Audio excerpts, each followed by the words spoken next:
this. Hello. It's not like Hey, everybody just knows that I'm doing this.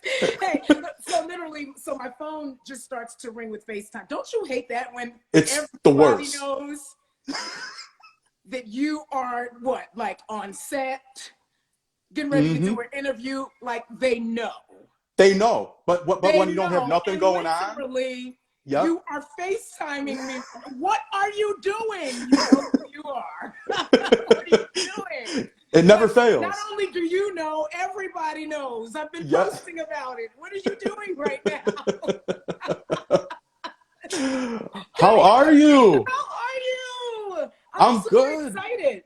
I'm so Yes, excited. me too. I've been wanting always to speak with you, and I That is feel like it's the awesome. yeah So thank perfect you, Mr. opportunity. Dwight, for connecting us. That was so good. He Yes. speaks very highly of you, and you are very loved, Oh, sir, thank you. I on social appreciate it. media. Like I noticed the feedback that I got from people when I posted our flyer. I Really? Okay, well that's good to know because I I did. No, it I is. feel You do need to know that you are loved. That is one thing that we have to do better as a society. We have to let people know that we love them. We can't assume that they know. We have to tell them. yeah, no, it's true, and especially being independent. You know how Yes. it is. It's you're not taken Know that it's all love seriously. for you Yeah, in verse. But if I was with, ET or Entertainment Tonight or Access, all the love would be there in the world. But it's just Let me tell you interesting how, something. Everyone that was on ET and Access and all of those places started somewhere, sir. very true. Yep. But I love being independent. I love it Yes. because Because I you're in just, control. exactly. And I love being in control. Hey, hubby, my husband just texted and said hello. He Oh, said he hi. will probably crash at some Some point. point. While Well, we're here, yes, he left me down here by myself, but he will probably come and crash and say something silly to make me mad. Or spit out my wine because I said we were going to have a very fun conversation. I got an conversation. extra large wine glass to I talk to love you it. tonight. And I told my audience when I posted that nothing is off limits. We are going to have a very candid conversation. Um, and again, Mr. Dwight says that you are very respectful. Yes, And so anything that you want to ask me, please feel free. I feel that you will do so respectfully, and I'm an definitely. open book. And Okay. Yes. I'm starting birthday behavior on Yeah, you. I know. That's what I was going to tell. That I'm going to bring that up because it's definitely on my list of topics. Is the big day Yes, coming up for you? it Um, is yeah, it's what less than a week away. Monday. Just yeah, it's Tuesday, so yeah, less than a week away, and Yeah. you have a big weekend ahead of you. I have a huge weekend ahead of me. A Yes. huge weekend. First and foremost, shout out to the Black women in media. I was Mm-hmm. informed several weeks ago that I am an honoree at this year's incredible brunch. It's Yep. become one of the standout events for Grammy Week in the last decade, and it means a lot. They honor women, Black women, women of color, in Mm-hmm. all areas of media, and again, it means a lot. I've been doing this 30 years. And so I Yeah. appreciate the facts. Hi, Aunt Bessie. I love you. Watch the Instagram live. Stop texting me. Well, that's when I asked you first. Yeah, Like, how does it feel? 30 years in the game. Like, man. it. I feel like the '90s were here yesterday. Like, Okay, right. it. So it's weird because it seems like it's been a blip, Yeah. but then it feels like it's been a lot of time too. So at some points of it felt long, but for the most part, it's like, where did 30 years go? I Yeah. started 18 years old, pregnant, singing with Mariah Carey. You know It's what I mean? crazy. Like the gig with George Michael, and then immediately after that, the gig with Mariah, and spent like 5 years with her, and went to class every day. Like she took my behind to school, and I am grateful because I really am the songwriter slash. I've been a songwriter. I wrote my first song at 6 years old, Mm-hmm. but I became more polished and more developed as a Yeah. result of working with her. And I felt like we soaked each other up. She soaked up all my church girl stuff that I did, and I soaked up just her polished discipline. She's just the most disciplined, polished person in the studio. And Yeah. so I went from being a girl that could blow out a microphone in anybody's church, and which was great. And I went Hmm. from being that girl to being a really, really disciplined studio singer, which, and I've said this before, I think gospel singers are some of the greatest singers in the world, and they will wear you out live. But a lot of times it's hard to produce them because in church, you're taught to give it like you're singing to 8,000 people every single time, and every Hmm. moment of every song doesn't require that. And it actually takes a lot of discipline and practice and technique to know when to go there and when to hold back and to give something different. And so, yeah, I cut my teeth on Happy Belated Birthday, Miss Carrie. We, we Yes. we used to literally do like a birthday toast. I wouldn't even drink wine back then. Like some Kool-Aid or a Pepsi or something like that. That's changed clearly. Right.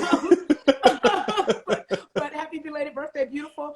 And I cut my teeth on how to be like a very skilled studio singer, working with that incredible unicorn of a human Yes. being. Like you only get one of those, not in a generation. You get one of those in a millennia. You get one of Yeah. those in a lifetime. You get, well, no, because a lifetime would kind of be a generation. I think you get one of those in creation. Let me just go on Yeah. and say it. I That mean, I well. created the earth, Yeah. big unicorn.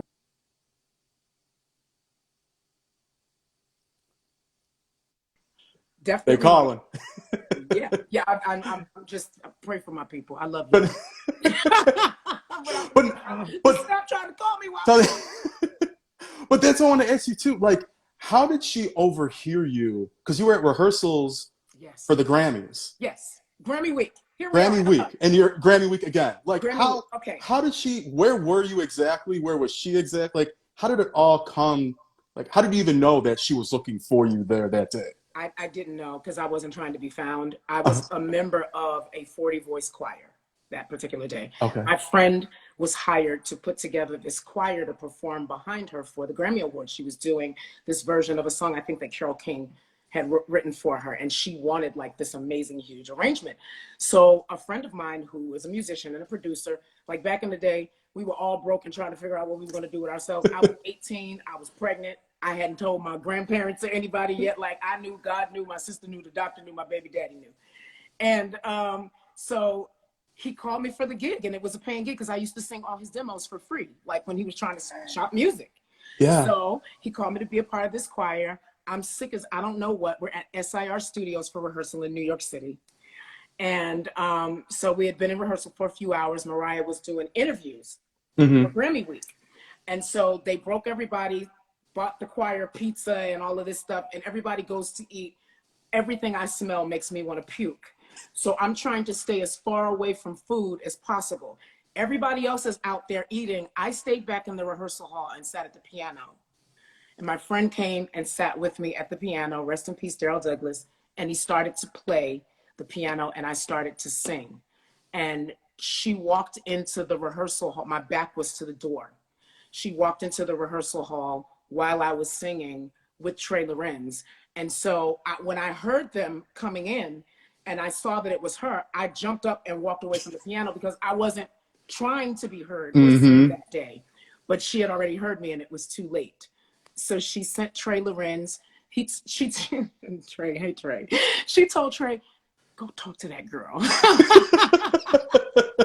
Go start a conversation with that girl and find out who she is and see if you can get her to sing again. And in my mind, I'm like, I don't want anybody thinking that I'm here trying to that was not the thing at Yeah. all. But Trey comes over, he starts a conversation. My sister is there with me. And so I introduce us. I'm loud. I'm churchy and loud and ghetto and all these things and just, being me. Yeah. Being you. And Mm-hmm. and having this conversation, and he starts talking about growing up in church and being from the South, and so me not really realizing that he's trying to pull me in, and he starts singing something and I start singing something with him, and I look out of the corner of my eye and Mariah's tucked like behind this little pole or like blockage thing trying to hide, but she's trying to look and listen Uh-huh. while I'm singing, and that literally was it. And so when I realized it again, I stepped away. We finished the rehearsal, and when they disbanded the choir, Tommy Mottola and Hmm. Randy Hoffman, who was managing her at the time, stopped me and started a conversation with me. Tommy Mottola said, "You have an amazing voice. I think you're a star." And I'm looking at him like, "Yo, okay, mister." But I'm feeling weird because, again, this is my friend's gig. Yeah. There are a lot of people there, and I wasn't there Hmm. trying to be seen or heard. And he's like, "We would love to keep in touch with you. And, would you mind if we?" And I didn't give them my number that day. Which that's a respect thing. I understand that I completely did because not it's, did yep. not to give them my phone number. I did not. And in my mind, I'm like, "You're stupid, but no, you can't do that. Like, you're here through somebody else." Hmm. And it just would so have it. And I will have to ask him this one day. Um, 3 weeks after that, my grandmother's phone rang. I was staying with my grandmother. I finally told her that I was pregnant. And so she came downstairs and she said, "You have a call. Somebody from a Sony Records is on the phone." I said, "Excuse me?" So I go upstairs and I go to the phone in the kitchen and I pick up the phone and I say, "Hello." And this lady says, "Yes, please hold for Tommy Mottola." Just like their secretary, just hold on, Yes. please. Like, Yes. Swear to God. Honest to God, truth. Like, literally, I said, when I do my biopic, I have to tell that story because I'm like, he used all the powers that be, which probably it was just one phone call of somebody that he knew that worked at the telephone company. But it was my grandmother's house. that is And I crazy. spoke to him that day, and he asked me if I wanted to come sing for Mariah. And he told me about this new show called MTV Unplugged, and that she wanted me to join her on stage as one of her background singers. And I said yes. That's just it's just so amazing because like you hear stories about Mm-hmm. singers trying to get in Yeah, and kind of getting stuck behind a big artist. yeah. You did, don't get me wrong, you did that, but you did it for so long, and then you found your way. I love You the know, artists that I was standing behind, by the way. no, yeah, Let me no, just they're say quickly. amazing. No, no, no. I Yeah. know that's not what you mean, Hmm. but I know that there are people that felt that way. You're talking to a girl who, by the time I got my job with Mariah, we got to remember, I'm 18. I'm not married. I'm living with my grandparents who are old school Pentecostal pastors, right? I Hmm. don't have a job. I need one because I'm pregnant. Yeah. And I don't want to bring a baby into my grandparents' house. So talk about God showing up for your girl, right? I That get is. off, and I do the right thing by not undercutting my friend. Yep. Definitely. Because karma's real. And they come and they find me, and they Yeah. offer me this job, and it changed literally the trajectory of my life. I would have always been able to sing. I would have always been a writer, but I learned what I needed to learn so that I could do something more with it and become accomplished as a result of that. And so to that, I'll say to anybody that's listening, never lose your integrity, because what's for you, you will have. Hmm. You don't ever have to go behind anybody's back. You don't have to snake anybody. You don't have to. And I don't think that my friend necessarily wouldn't have wanted me to get an opportunity, but to be positioned there as someone that he hired for the job. Yep. And then to have the people who hired him come to me directly, everything in me said, "You can't do that. Yeah. You can't do that." And so I didn't. And that's a real But friend. but That's what was meant to happen happened anyway. happened. And I do believe that. I do believe that you have to work and you have to prepare so that when opportunity comes, you meet it with preparation and you make something amazing happen. So I'm not one of those, trust me, I'm not one of those Christians that says, "I ain't got to do nothing because if it's for Hmm. me and if God says I'm supposed to have it, ain't nothing nobody can do that can stop it." Oh, yes, there is. You know who usually stops your stuff? You. Because you Yep. don't be ready for it when it comes. You're not prepared. You didn't do the work. You didn't study. You didn't learn what you were supposed to learn. Opportunity shows up and you're not ready for it. And then you're mad and you say, "Well, I never got a chance." You did have a chance. You weren't ready when your chance came. I Or tell you people that all the mishandled time. it. Or you Yep. mishandled it. Or you gotta. So again, lesson. I just preached a little sermon. You don't have to throw integrity to the wind Yeah.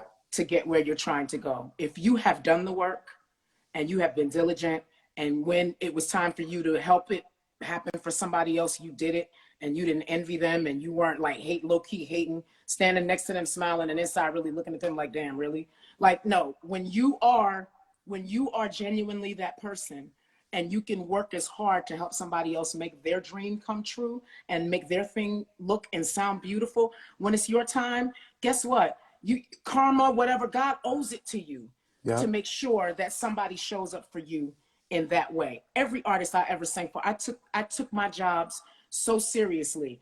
I sang on everybody's stage like God was listening, Yeah. It's because it amazing. made their show better. Yeah. And then, It's real talk. yeah, and then at some point, God was listening, and he gave me my own stage to stand on as a result of it. And I just feel amazingly, like, I'm so super grateful and amazingly blessed. And it all started, yeah, it started with a gig with George Michael that turned into a Grammy Week gig that turned into a 5-year gig that changed my entire life. But that's what else I want to talk about too. Like, you have so many amazing things that happened to you before you even became Kelly Price to the Yeah, world. yeah, yeah, yeah. And to be a part of, Fantasy, All I Want Yeah. for Christmas Is You, Mo Money, Mo Problems, Feel So Good by Mace. Like, these are songs, and your voice is so heard on all of them. Like, you know who it is. But this is even before, but now people could listen and be like, oh my God, that is Kelly. Like, Yeah. I know exactly who that is. Like, how did that feel even before, you had your first, record deal?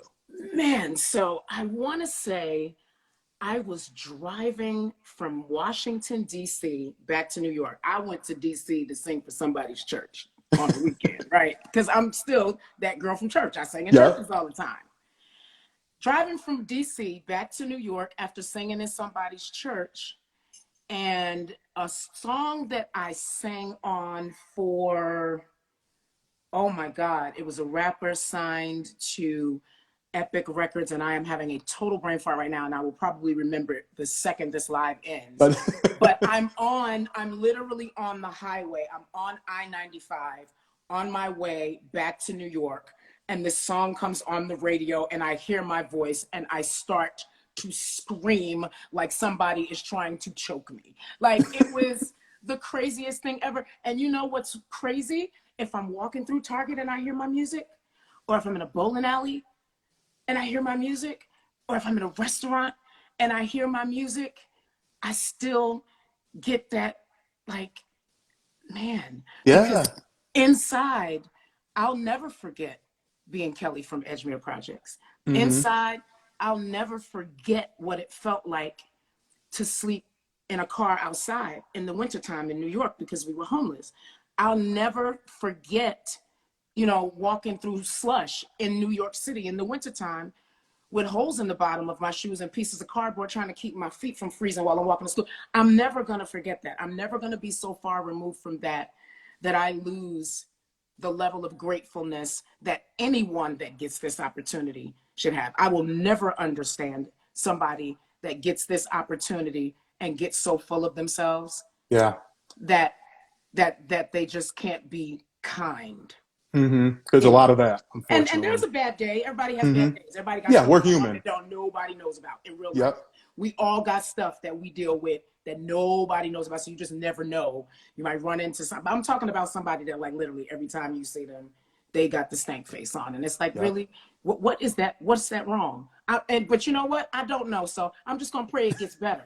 But Ex- for we, real. we I just don't understand having this opportunity and just not always having a level of gratitude.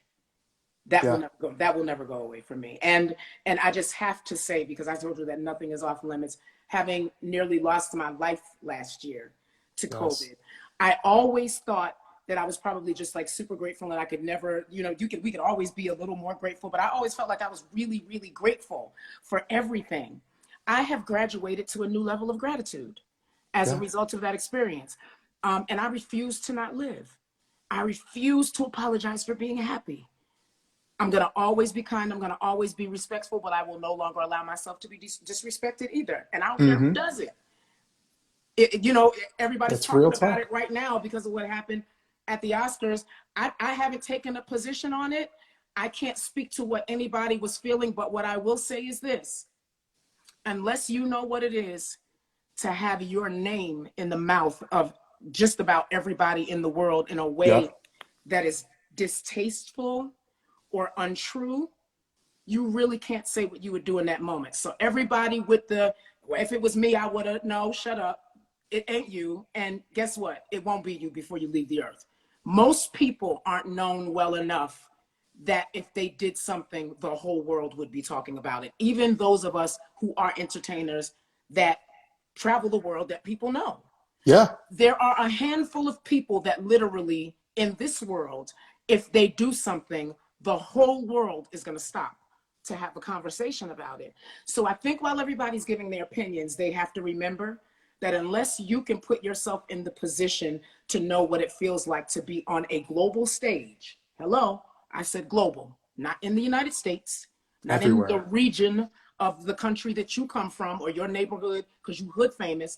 I'm talking about everybody in the world with your name in their mouth on some BS. Yep. You don't know how you would handle that moment. No, you Don't. don't. You You can't, can't and you say. can't say You it. can't You say. can't. I mean, it is. I It just has spoke to about happen to this. you, Yeah, you have to. and you probably would surprise yourself with how you react Yeah, in real because you life. don't know. You You don't. don't You know. can't. Everyone has opinions, and I had an opinion as well. But I did state on a discussion I just had recently, Yes. saying what you just said. I don't know though, because if you're not in that position, I don't You care what don't know. anyone says, regardless if you're the You don't most know. famous person in the world or Absolutely. something else. You don't know until you're in that position. That goes with anything, I feel, And and yes. And I it's took it personally, and I'll say this again because I did say to you, nothing is off limits. My husband is an amazing human being. When we were sick with COVID, mm-hmm. people were literally in the media telling lies about my husband. They were saying that he was hiding me from my family. They were saying that they felt like I was in harm's way. They were saying that they felt like I was being abused, that I was being battered, and that it was at his hands. We were both fighting for our lives. And that's what I'll never forget when you posted on Instagram that video that you caught COVID. Yes. And when everything came out, I remember saying to myself, could you just let Kelly be? Why does she have to update the world? And we didn't know what status, because with COVID, you didn't know if you were minorly sick, Right. in the middle, or on your deathbed. You And didn't I know. think And what people leave it forgot alone. too is that literally I got sick with COVID less than a month after burying my grandmother. Yeah. So you And were, yeah, that's a lot. anybody and losing over 20 people during this 2-year pandemic at that point, Mm-hmm. losing my grandmother, I did have an opportunity to go to New York. They allowed me to go and see her. I hadn't seen her all pandemic long because visitors were not allowed. Yeah. I was blessed with the opportunity to see her in the days before she left. I was able to fly and to go see her. And then I lost her. And that hit me. Like anybody that knows me knows that my grandparents were my world. Yeah. And I lost both of them in this pandemic.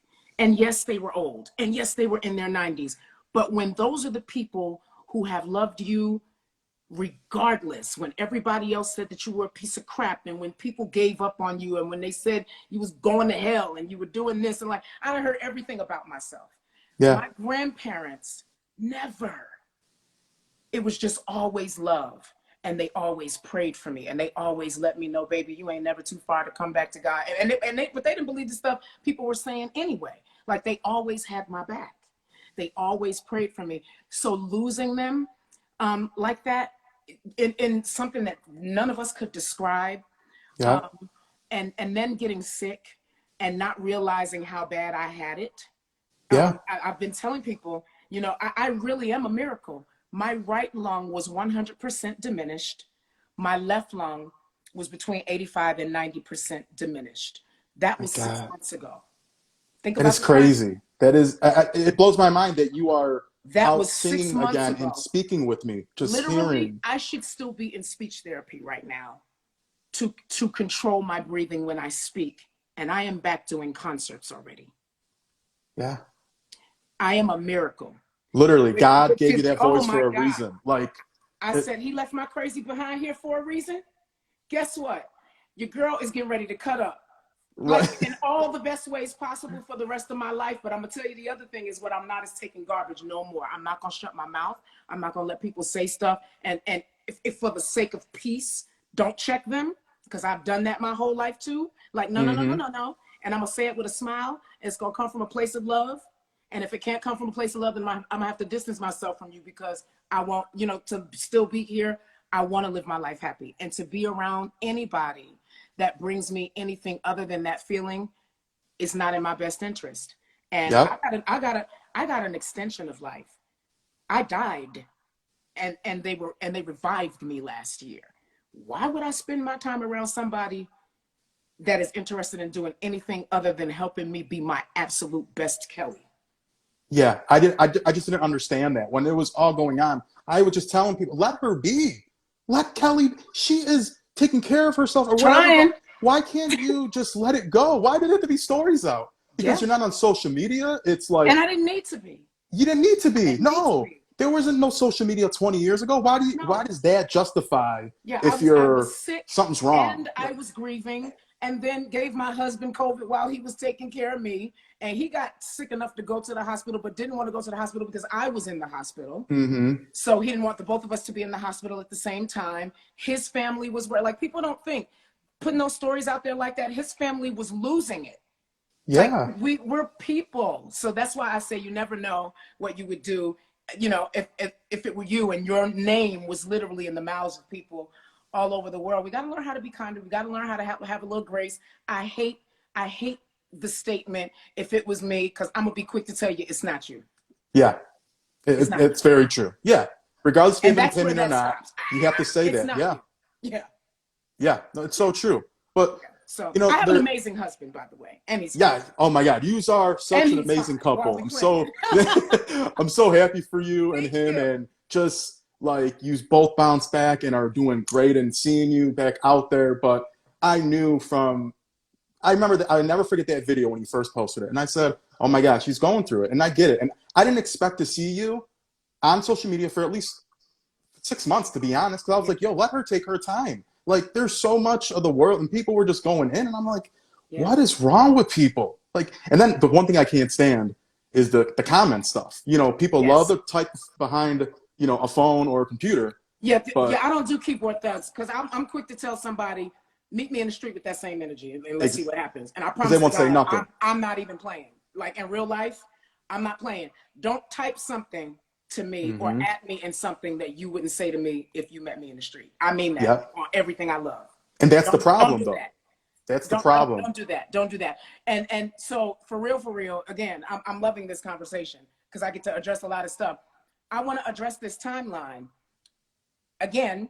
While I was healing and trying to be seen, I needed to be seen by a heart specialist. I started having heart problems as a result of COVID. There's so much that happened that people didn't know. And in the way I was raised, you don't put everything out there, because the reality of it is everybody ain't wishing well for you. Not Some at all. people Yeah. praying for you and other people are praying against you. So I wasn't Mm-hmm. about to put all my business out in the street like that. I needed to see a heart specialist. I needed to see a lung specialist. I needed to go to somebody for my vocal cord. Like, my body was ravaged by, I am a miracle. My body was ravaged by COVID. I still have teflon effluvium, which is hair loss due to trauma as a result of COVID. And I've always been a weave wearer and a wiggy Mm-hmm. anyway, but I've been very open about that because people were losing their hair and didn't know why. A lot, and some people's hair will grow back. Others will never grow their hair back the same behind losing it to COVID. I'm in a struggle right now trying to grow my hair back. I Yeah. lost almost all of my hair after That's COVID. crazy. Yeah, and people don't know all the side All effects, of and that going on. because So why do it's I so want to go online? unknown. It's Even so if I wasn't unknown. sick, I That's was grieving. I didn't yeah. need to be online. Mm-hmm. I I didn't agree need to with be. you. And it was so that, and then the other thing I felt like, because you had COVID, I was like, your work is your voice. Let her be. It is my You voice. that's how you pay your bills. That's you. That's Yeah. any Yeah. singer, any artist that is a singer. Why are you wanting her on social media? Let her Yeah. rest. That is And your the whole moneymaker. thing that I did it for attention, and why did it take so long for me to say something after I was reported missing? I found out I was reported missing after you all found out you were reported missing, because I was resting in a hotel. And I said this when I spoke and gave my statement. It got to a point where my neighborhood was being, my neighbors were being disturbed. People were showing up at my house in the middle of the night. I appreciate the love and all of that, but to show up in a gated community, unannounced, to sit and wait for somebody to go through the gate so you can drive into the gate and sit in front of my house and ring my bell or call my name, and just, so I couldn't even stay at home. I was in a hotel in another state where I could be seen by a doctor. I called in and asked my old doctor, can you get me in to see a cardiologist, because I can't get to see one in Atlanta for at least 2 months. They're not even taking appointments. That's how bad the outbreak was in the Southeast. And I was very afraid that I would fall asleep and my heart would stop in the middle of the night, because I was experiencing chest pain, shortness of breath. My lungs were diminished capacity. And I found out after you all found out. I got up, my husband said, you need to eat something, let's go get something to eat. We left the hotel, got in our car. I turned my phone on, and my phone starts to go ding, ding, ding, ding, ding. So I looked at my phone and I see all of these text messages with question marks like, Kelly, where are you? And then I saw my attorney say, what the is going on? I need you to stop and call me right now. And I had no idea. So I opened up her text message and I saw a screenshot with my face on it on the TMZ website that said I was reported missing and on the FBI's missing persons list. I was more shocked than you all that I was missing. Because everybody knew where I was. Literally before I left my house and flew out of Georgia, first of all, I flew out of Atlanta Hartsfield Airport. It's the busiest airport in the world. And I flew with an oxygen tank and I was in a damn wheelchair. I had not been unseen. I had been to the bank to get money before I flew. I went to go mail packages, pick up packages, like ran errands. Yeah, like your normal days. My You mail did people what you had needed saw to me. do. The people in my local Publix had saw me. My banker sat with me before I got on the plane. So it was very well known that I was not missing. And when I did the interview with Vlad, I told the 100% truth. I did not lie. I said what I said, and it was the truth. And unfortunately, again, I'm not going to let anybody shame me. All families go through stuff, and everybody has family members that be on some other kind of stuff. I choose not to air out my stuff because it's none of y'all's business. It's none of your business. It's no one's business. I pray to God that my family can be restored one day and everybody can act like we got some damn sense. But until that happens, I am protecting my peace. My life depended on it. Yes. And as far as I'm concerned, it still does. Yes, because you're only, it's not that long ago. Like, 6 months. That's what I'm saying. It's not even a year. 6 months. My oxygen tank is still here in the house. I had to buy, what is it called? It's called gosh, I'm having a brain fart. But literally, I have the little machine so that instead of going around with the tanks, because I was literally driving around Atlanta in my BMW with a tank of oxygen. If I would have hit somebody, anything, that was an explosion waiting to happen. So I bought one of those little machines that actually makes, they're expensive. It makes the oxygen. So I don't have to have a tank. When I was at home in Atlanta, they would come out and swap my tanks out like every 10 days so that I would have fresh oxygen. And I was on oxygen from the time I went in the hospital in early August until the end of September. That's how long I needed assisted breathing. I think I used my oxygen tank for the last time, like right in the end of September, right before October.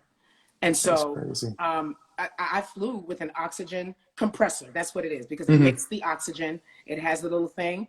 I had the tubes in my nose. I'm in a wheel. The last place I wanted to be seen in a wheelchair with an oxygen tank is in Atlanta Hartsfield Airport. Everybody in the world goes through that airport. For real, I didn't want to be filmed that way. I didn't want to be seen that way. I didn't want to be pictured that way. And because I feel like those images, they live, and it's not even a vanity thing. No. When you are sick, or if you are dying, or if anybody that has had any kind of an experience like that, looking at that does something to your soul. It does something to your soul. It takes pieces of your soul away. It takes life out of you when you can actually look in your face and see death. And I was Yeah. doing everything I could do not to die. So the Yeah. last thing I wanted to do was be reminded of what death looked like when it was on me.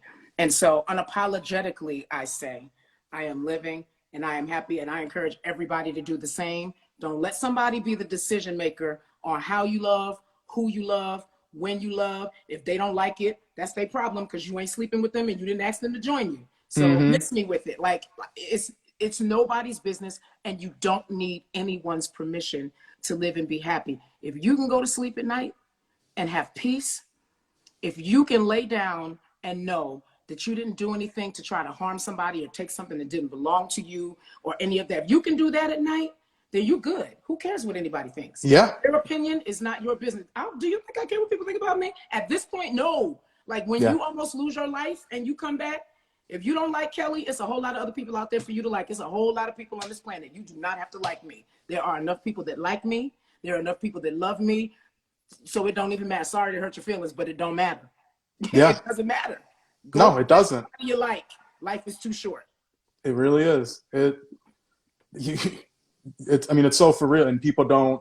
That's the thing. Like with social media, it's a blessing because I could speak to you like this, but it's such a curse because it Yeah. has really brought the worst out in so many people. That Unfortunately, unfortunately, because it is great for a lot of I things. think Don't that get me people wrong. deserve to have a platform. And I feel like it's Yeah. been good, and it's given people an opportunity to be discovered, where that process was a lot harder when I was coming along in the 90s. Like, we were Yeah. still doing demos and mailing cassette tapes to labels Yeah. and And you hoping had to that be somebody signed. didn't You throw it had in to the get signed. trash. Yeah, and you had to be signed. It was Yeah. there was no other way. Right now, literally, if you're talented and you post a video of yourself and it hits the right wind, your whole life can change as a result of a 30-second clip. And people have taken that and turned it into something vicious and ugly. But we just have to know that as long as there are imperfect people, there will always be those kinds of situations. You get to decide what you allow into your universe. Block it. Yeah, Keep it pushing. for I real. am ill with the block. Like, I am Mm. so good. If I was a basketball player and I block like I block on social So, media, they'd have to pay me a lot of money. I promise. They would have to pay me. but you know what else is so crazy? I thought about this too because we're talking about Grammy Week and we're Yes. talking about 30 years, and Yeah. then 10 years ago this year, it's crazy to believe that you So much know. history with Grammy Week Oh for me.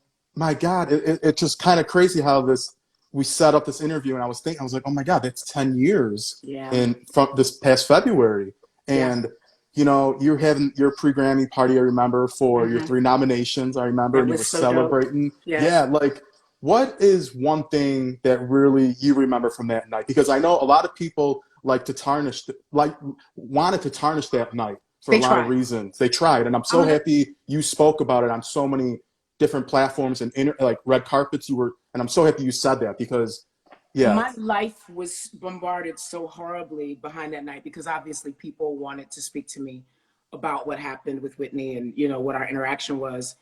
And I was saying no to every interview. And literally what happened was, mom, the family reached out and they said to me, so many lies are being told. We know that you're trying to grieve your sister, but if you would just speak up and say the truth about what happened mm-hmm. at your party. So I spoke with my publicist, Janine Taylor. Hey, Janine. And I said, the family wants me to address, some of the things that are being said that are not true. And I said to her, and I want to do that for them, and I need to do that for my sister. Um, and so she understood the assignment, as Yeah, you now say. And so she set up all of the press. Um, and we prepared me to go in and deal. Most people were respectful. Some tried to make it about something else, but I didn't have a problem checking people when they mm-hmm. gave misinformation. So literally, the way the news went out on her that night, if I wasn't at my own party, I would have believed it. Like, it was that media is so powerful. Mm-hmm. If I wasn't at my own party and knew what happened, I would have believed everything I heard and everything I saw on television about what happened that night. What I wish people would have talked about how Elder Bard showed up to my party Yeah, that night I remember that. Yeah, and and he wasn't in a good place at the time. And I wasn't expecting him to be there. But when somebody told me that he was there, I was like, bring him. Like, what are you doing? Bring him to where we are. And we were in the basement of True, where I had an area that was set up just for the artists to kind of hang out and chill and eat and you know, use that to be away from everybody. Yeah. And so I was downstairs with Whitney and we were talking, and they brought Elle downstairs. And Elle will be okay with me telling this. Elle was not in a good place. And we looked at him and physically we're looking at him. And right now he's not good while we're looking at him. Yeah. And he came to where we were and he smiled at me and I hugged him and I said, I love you. Thank you for coming. And Whitney grabbed him and pulled him in. This is the stuff people should have talked about. Again, it was in the private area, but there were people that were in the private area that could have told this story. They didn't. Yeah, they said everything else. There were a lot of artists at my party that night. Oh, and yeah. A lot of people used the opportunity to speak on stuff that A, wasn't true, B, they didn't know, and in real life, Whitney didn't even rock with them like that. So why are you speaking on her in real life? Yeah. Whitney pulled Elle in. She hugged him. He cried. She cried. Whitney Elizabeth Houston prayed for Elle DeBarge in the basement of True nightclub and told him, you can beat this. You can beat this. Why would nobody tell that story? Yeah. It's sad. It's just, yeah. That pisses me off. No, it's horrible because everyone wants to see the negative, you know, what will sell and make them some money. Yes. And it's sad that people will really sell their soul to the devil for things like that. Like it's pathetic. Yes. I don't even know how people have a conscience. Yes. Because my parents raised me too well where I could never do nothing like that. Yes. Like me doing what I do, I could say a lot of things and do the gossip stuff. Oh my God. It's not in my heart. I could never. I could was never. the girl that was in every room that nobody ever thought would be the girl that stood center stage with her own microphone. So there was a lot of things that happened in front of me and in my presence as a songwriter and a background singer and the girl that was just in there singing the hooks on stuff and whatnot. People disregarded me because, again, she's low man on the totem pole. Who the hell cares what this little girl, the little church girl, she can sing, but hell, like for real, who is she? Yeah. So there's stuff that is going to my grave with me. Because it doesn't need to be said. Yeah, and there's nothing wrong with that. It just doesn't need to be said. But then there are times when people should speak up. And in my opinion, that when that happened, someone should have said something. Like she wasn't snorting at my party. That's not what happened. She didn't even go. I had a whole section roped off for her with armed security in the club where she could sit with Chrissy and her team away from the stage and away from the crowd and not be bothered. And she didn't want to be away from me. So she stayed on the backside of the stage with me all night long. She was like, just have them bring me a chair. So I had them bring 3 bar stools back there. One for her, one for Chrissy, and one for me. Yeah. Because I got up in between the artists to introduce the new artists that were, you know, being showcased. We had established artists that night, and then we gave stage to some really deserving indie artists that they had an opportunity to sing to a room full of tastemakers in the industry at the party that night. And so, you know, just shout out to Jason Lee. Jason Lee helped me put the whole thing together. And, you know, mess came out of that too. But again, I'm in such a different place. Like I don't have room for any of, I swear to God, like I just don't have room for the other stuff. We put on an amazing event and had probably 30 established artists touch my stage. They didn't ask for money. They sang. We celebrated each other because the original idea is, girl, you put out an indie project and got 3 Grammy nominations. You need to throw a party and celebrate yourself. And R&B was in such a sad place at that time. I said, I don't deserve a celebration. R&B deserves a celebration. Let's celebrate R&B. And that's where the idea came from.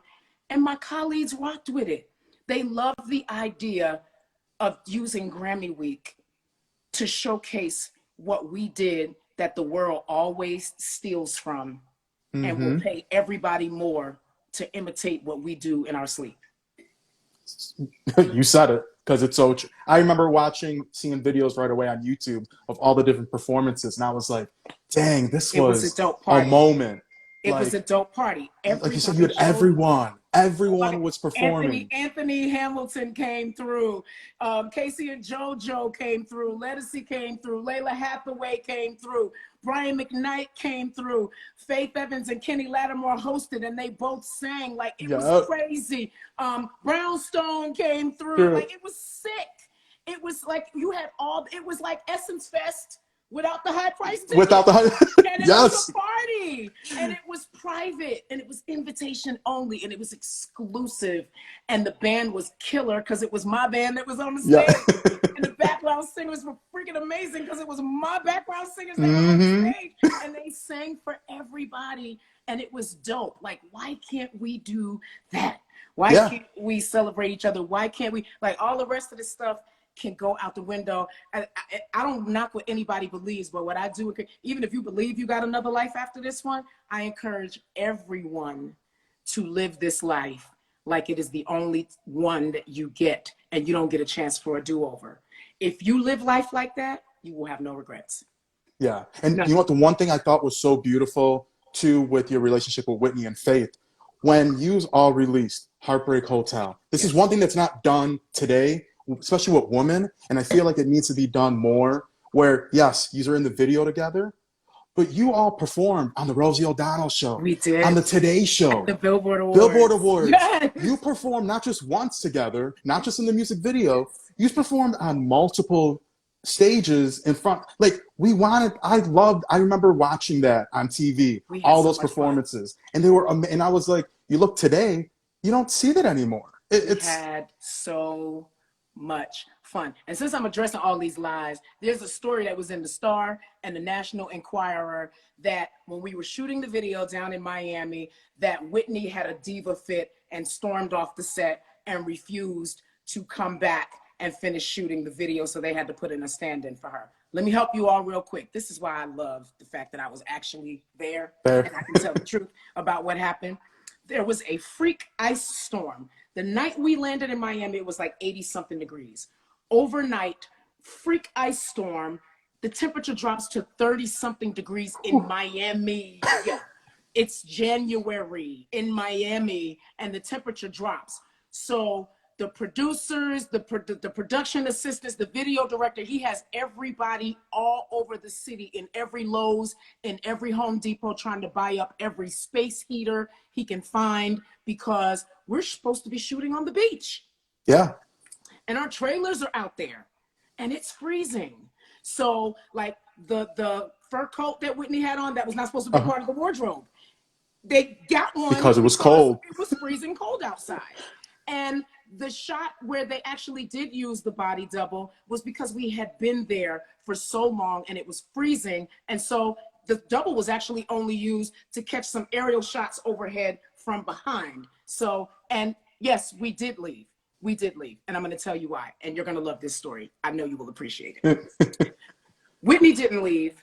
Whitney, Faith, and Kelly left. Because what happened was, one of the production assistants who was tasked with making sure that while they were trying to find us adequate seating and heaters and blankets and sweaters and all of these things that were not in wardrobe, because we were going to Miami to shoot this video. So there are people running around like in Macy's and stuff, trying to find blankets and sweaters and just stuff so that we can stay on set all day long while it's freezing outside to get this video done, because our wardrobe is Miami summer wardrobe. Yep. And it's icy outside. So this particular production assistant comes back. We left our trailers because they got the first heaters there and they put them in Whitney's trailer. Ain't nobody tripping. We understand. They needed to do this. Her video. We're all there on her dollar. So Whitney told Faith and I, come to my trailer until they get you guys heaters in your trailers. So we're in her trailer. They went and bought a lazy boy so that she could sit down and relax. And so she asked someone to go get seats so that Faith and I can sit down and be comfortable while we're waiting.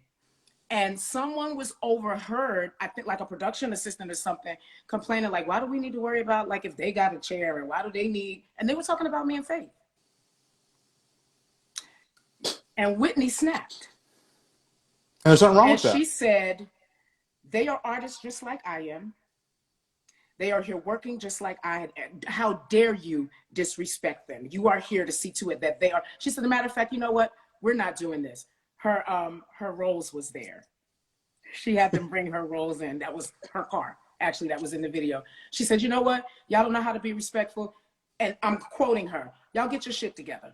And when y'all figure out how to get this done, y'all come get us. She said, girls, come with me. And she took us to her car, and we left and went back to the hotel and hung out in her suite until they were able to say, we have heaters for Miss Evans. We have a heater for Miss Price.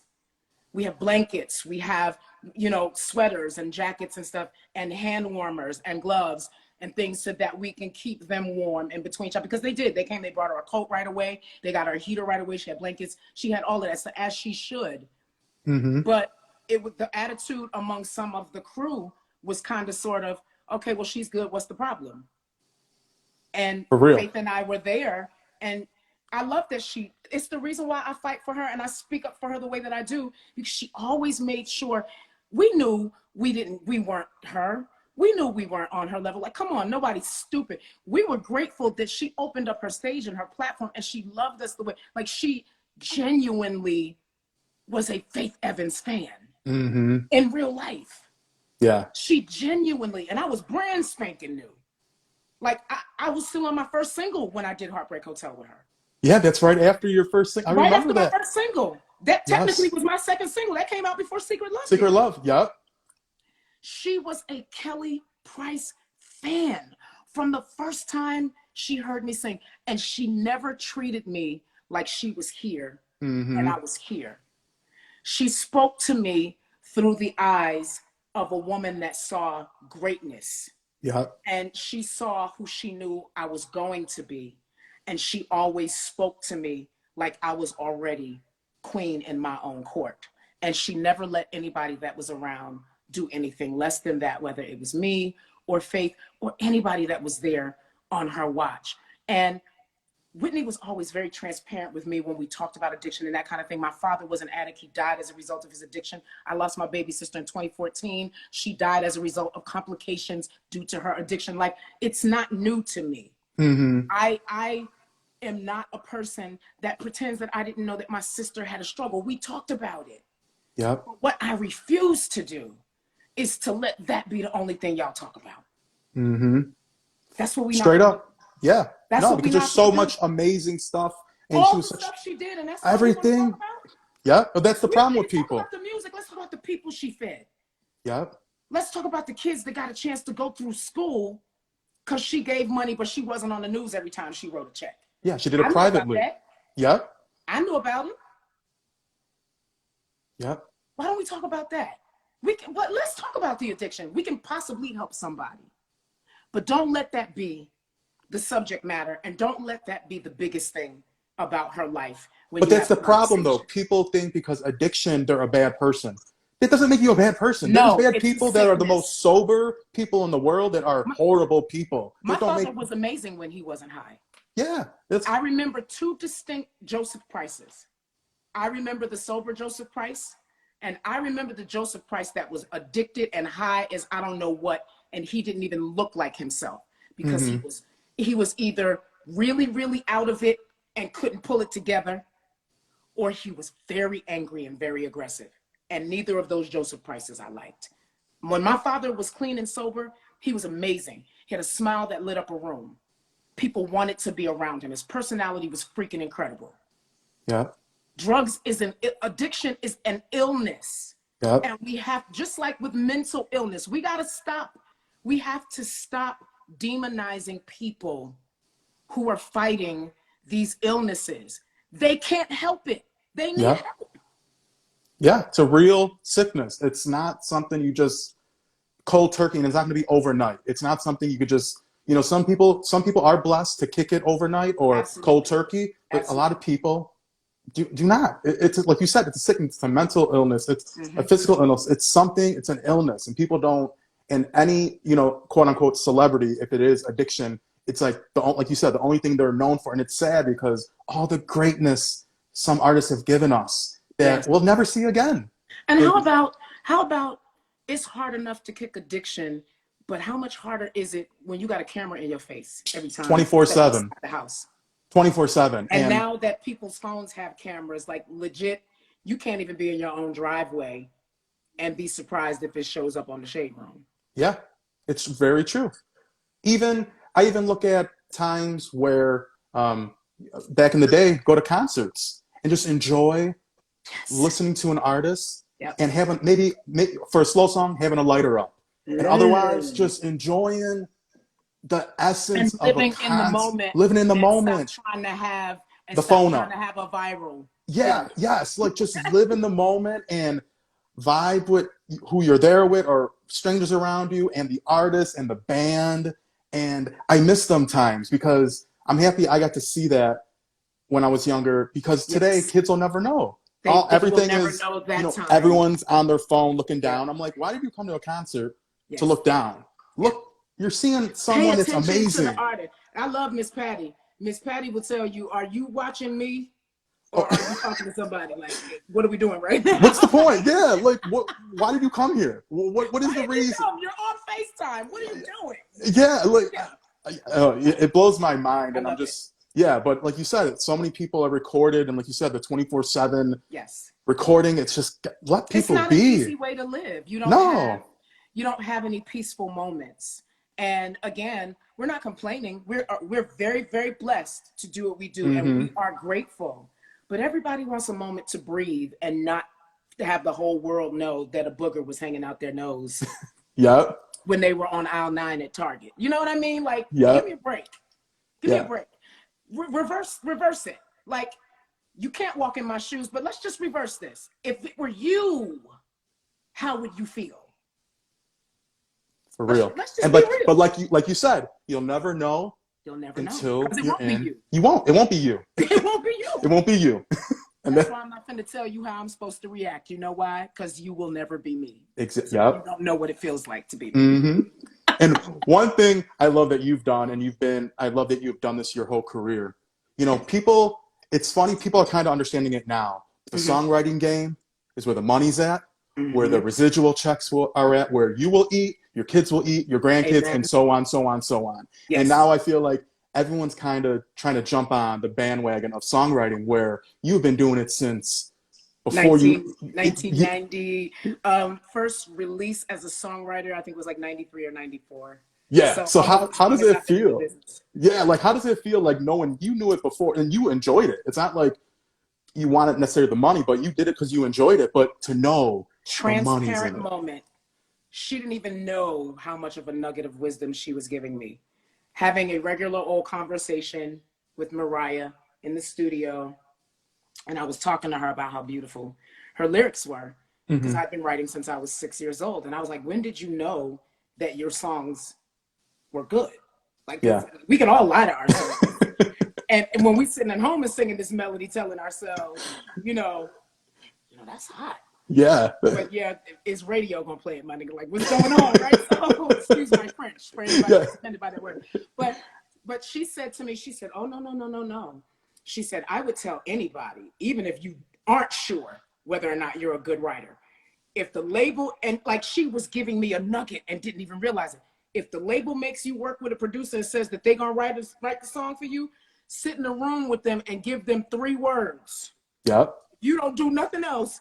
Give them 3 words so your name is on the line as a writer and you get to eat off your own songs and not just when you're on stage singing it. And I never forgot that. She told me that in like 1992.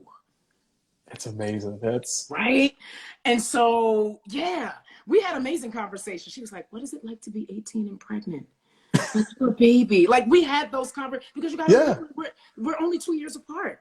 We were And like, she was the beginning of her career too, because it was early in her it was career. early Like, in her yeah. career. It was only the Yeah, first album and like she only had the Unplugged or 1 2 record albums. out. I Yeah. started with her after the first album. And Mm-hmm. so, like, we had, like, people will never really understand. We had those kind of conversations. She's like, you're a baby. Like, how are you going to take care of a baby? We had those kind of conversations. And she was like, it's going to be forever before I have kids because I'm spoiled and I want to be the baby. We had those kinds of, and I cherish when I think about those times because they were very genuine and they were very real. And those are moments that the world didn't get to see, but I'll never forget them. You know what I mean? They meant something. And I can recall those moments, like having the conversation where she was like, even if you can't write, like if somebody tell you that you can't write, if somebody else is writing that song, you better sit in the room and give them 3 words. Like give them 3 words. I love you. Tell them to put that in the verse of the song. That makes you a writer. And so I learned early in the game the necessity of being a part of the narrative of how your story is told through your music. And the great thing is that God actually did bless me to be a writer. And I knew it from early on. And with that, oh, absolutely. When they were still telling me that, like, ain't nobody finna sign you, look at what you look like. I didn't like what they were saying, but at that point, everybody was running for my pen. They were coming at me for my pen. And I understood what it meant to, at that time, I was in high demand as a session singer. Again, thank you, from learning these techniques from Mariah Carey, from women like Cindy Mizell. Like Cindy is, oh my God, like, I learned from Cindy. I learned from Mariah. I learned from these women, Audrey Wheeler. I learned from these women who some people know their names and other people actually know them. Like they stood on stages with not just Mariah, but they stood on stages with Luther, and they stood on stages like with like the Rolling Stones. And these were my teachers in the studio.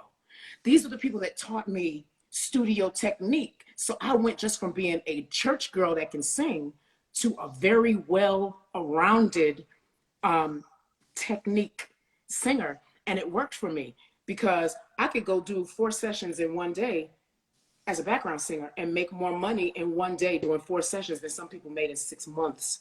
And to go from being homeless at 18 to doing that before I was 21. Short amount of time. And buying a home when I was 23 years old. Yeah. It was 5 years that lapsed between my last bout of homelessness and buying a house. It's amazing. I'm a miracle. Literally. I don't understand how anybody can have this kind of amazing blessing and forget just to simply be kind. Yeah. Well, I want to tell you too, like, I feel, you know, the music industry now is so different because I feel like everyone should have been born in the 70s or 80s to witness. They should have been born when I was born.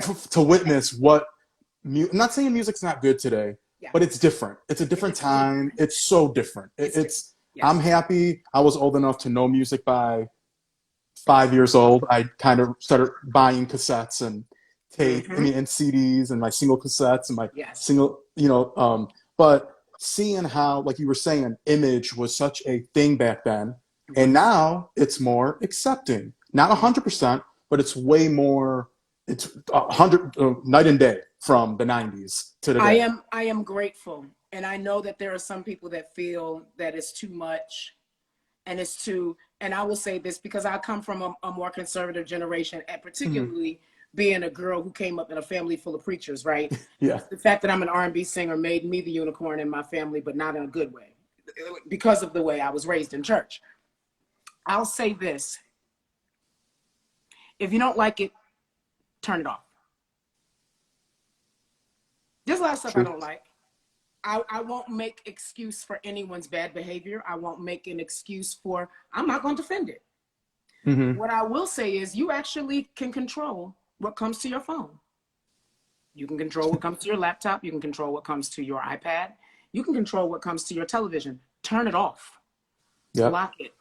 Because the flip side of it is, see, the problem with it is that there's no gray area. And this, it really is literally black or white, all or none.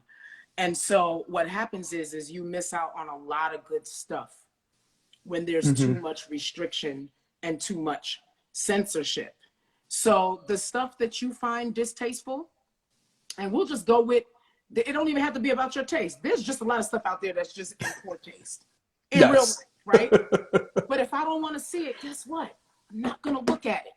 Like, I don't get following people who you find so detestable just so you can complain about how disgusting they are. Block them and keep your mouth shut. Mind your business. It's not your business. because for real, let me help y'all who are listening, because I'm pretty sure some people on here that don't rock with me like that. Let me help you. When you write my name, when you type my name, when you do whatever, I'm gonna tell you thank you today. Because let me tell you how this works in the algorithm and in the algorithm and in the world of digital media. Whether or not you like me or not is not what's counted. It's how many times my name shows up. When Yep. people are looking how big of a check they want to cut. So if you really don't like me, don't follow me. Don't at me. But if you keep at me, I'm going to keep telling you thank you, because my next check for the next endorsement is going to be bigger, and it's going to be thanks to you. So if you really don't like me, stop adding to my bottom line. Just block For me. real. For I real. gave you that one for free. The next time I'm going to give you my Cash App and make you give me an offer. This was a sermon. Thank you. For real. That is, you said it. You couldn't have said it better, because you, man, Cal, I love you. Another thing I'm so happy you did and were a part of, because I was so happy. Like, I heard your voice. I remember, Life Yes. of Pablo with Kanye. Yeah. How, like, what Yes. was, because, I love Kanye. I don't care. Everyone Yeah. goes through ups and downs. And no one, Yes. like you said, you don't know until you're in it. And I You say it don't with know until you're in Kanye. it. And I Yes. love his artistry. And I think he's one of the greatest artists we have seen of this generation. What was it like recording? Because it was 3 or 5 songs. Did you? Okay, so 5 that came out. 5 that came out. 5 that came out. Came out. We have a Cool. body of work that is still sitting in the studio I somewhere. can only imagine what that vault sounds like. Oh my God. Because literally when I got the call, right, he was like, "Are you in California?" I was like, "No, I left California. I'm in Atlanta." And so I had a session that night because I was working on music for myself. So Uh-huh. I went in, and before I started doing my stuff, I recorded the song, right? So, and I'm having a brain fart right now, and it's not even the wine because I'm not even halfway through the glass. I'm just super excited. I'm having such a good time talking to you. Oh, So, thank you. I recorded Ultralight Prayer, and I did that before I started working on my own music that night. Okay. And it was so crazy because I listened to it when he sent it to me, or when he had his engineer send it to me. And I listened to it the one time just so I can hear it and understand what it was that he was looking for. And I was like, okay, cool. I'll touch on it when I get to the studio tonight. So I gave it to the engineer when I walked in. I said, can you just put that up so I can hear it in the big speakers so I can really get a feel for what this is? And true story, which has happened with me in a lot of songs that turned out to be really big songs for me. He put it on, and when the music started playing, I stood there, and it was in the big speakers, and the room was filled with the music. And so my whole body was full of this track, and Dream was already on the track. And Kanye was on there. He wasn't saying anything. He was just kind of ad-libbing. And it was like the song, the music overtook me. So I started singing the words. So why send the pressure, not blessings? Why, oh, why you do me wrong? But I don't Mm-hmm. have a pen. I don't have a piece of paper. I don't have my phone. I don't have a recorder or nothing. So I run into the vocal booth, and I told the engineer, hit record. That And I is, sang what came out of me. I was in a demo studio. The quality was horrible. It was terrible. He loved it when he heard it. So I was like, okay, let me do it again and clean it up. mm-hmm. So I went in to try to do a more perfect vocal, and he hated it. He said, no, we got to find a way to keep this demo vocal that you did when you were singing it as a freestyle off the top of your head, Mm-hmm. because the emotion, I can feel that you felt it. Like, I can tell Yep. that the song pulled you in, and like you weren't even yourself in that moment. And so the way they worked to clean that vocal up, because I wasn't in a full functioning studio. I was in a place where I would go to like lay down my ideas when Yeah. I wrote. The door was open, the booth wasn't closed, because I ran in and I was like, just turn the microphone on because I can't find paper. And so it was air, it was static. You can hear me fumbling, like trying to put the headphone, like all kinds of noise in the background. Shout out to Noah and to the team, like the engineers. They worked so hard to get all that background noise off that vocal, because I tried like 3 different times. I lied and told him. I tried to match it exactly and sent it to him. I was like, no, it's cool. We did it. And he hit me up. He said, that's a different vocal. It's not the same one.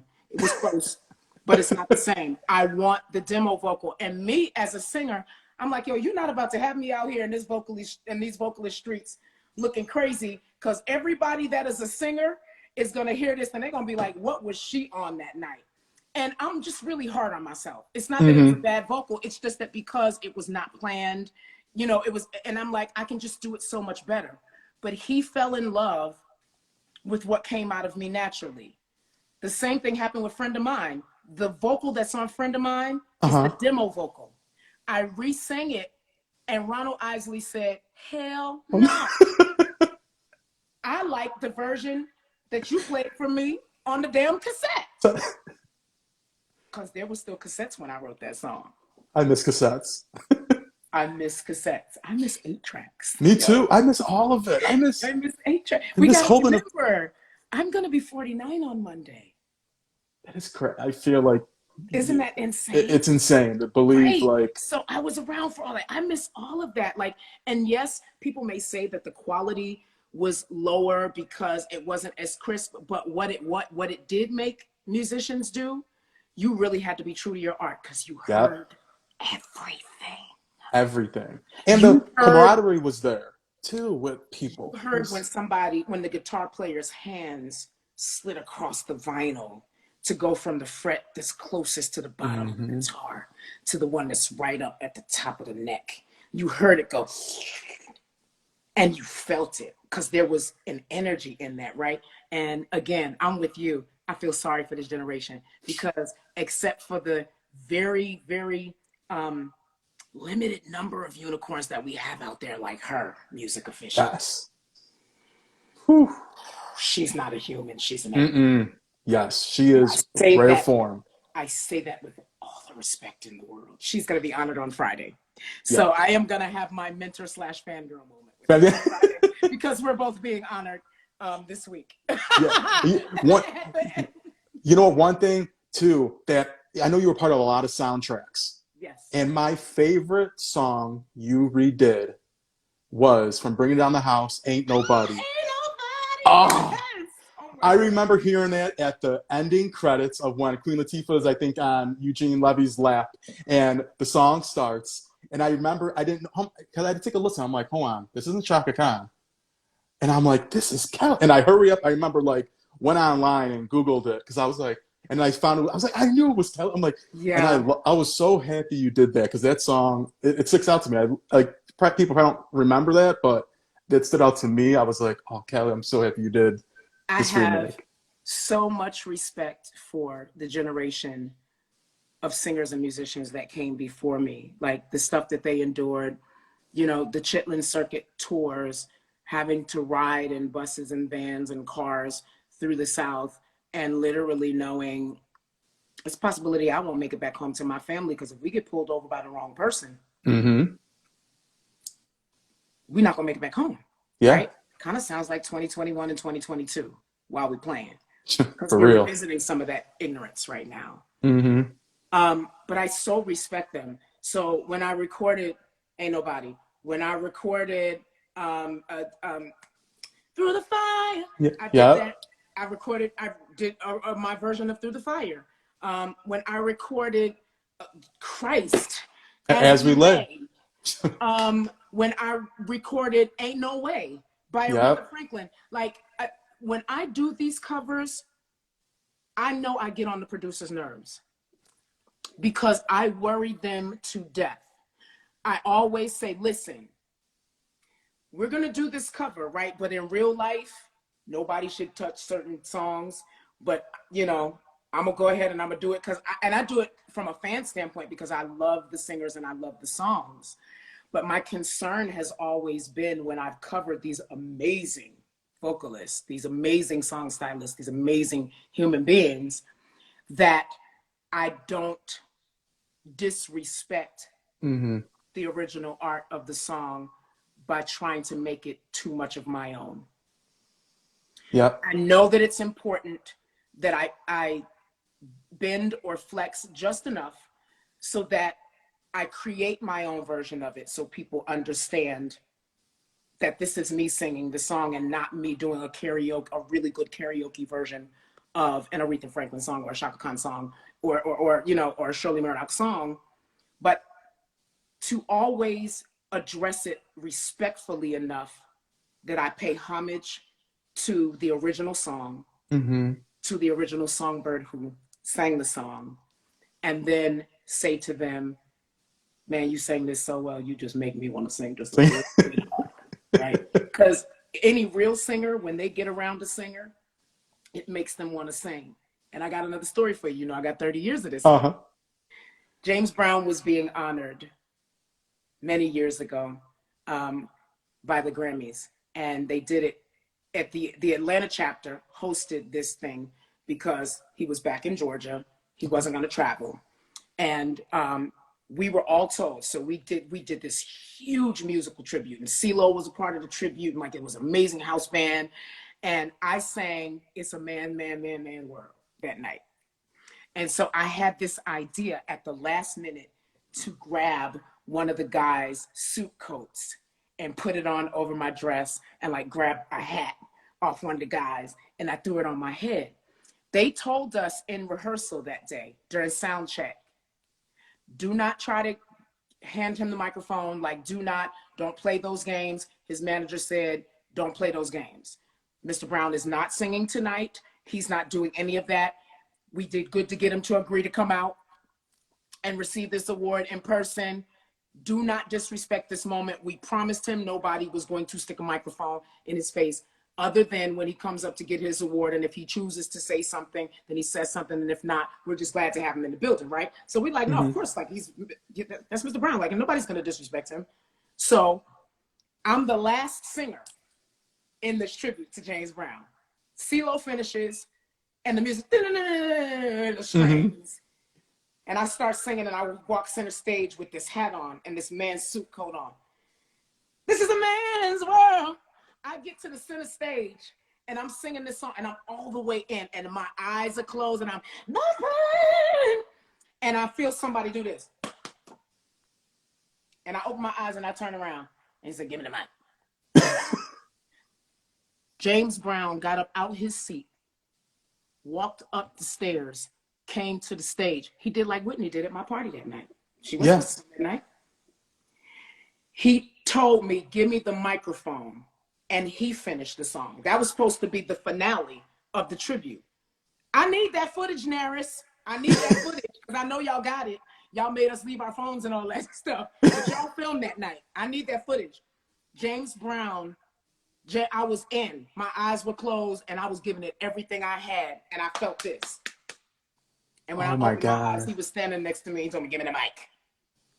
And he took the microphone and he sang the snot out of It's a Man's World. And I literally just stood there like a little girl. I probably had snot coming out my nose. I was probably drooling. I was in awe. Because this was later in his life. Like, he wasn't feeling well. He wasn't, he sat there and we know he got dressed up and he had his makeup and his hair and everything was done. But it was later in his life and he wasn't 100% well, right? But there's something about when that stuff lives in you like that. When you are somebody that the music lives in, and whether it's from a standpoint that you just love the music or you make the music, you can't help but react. When you hear it, it does something to you.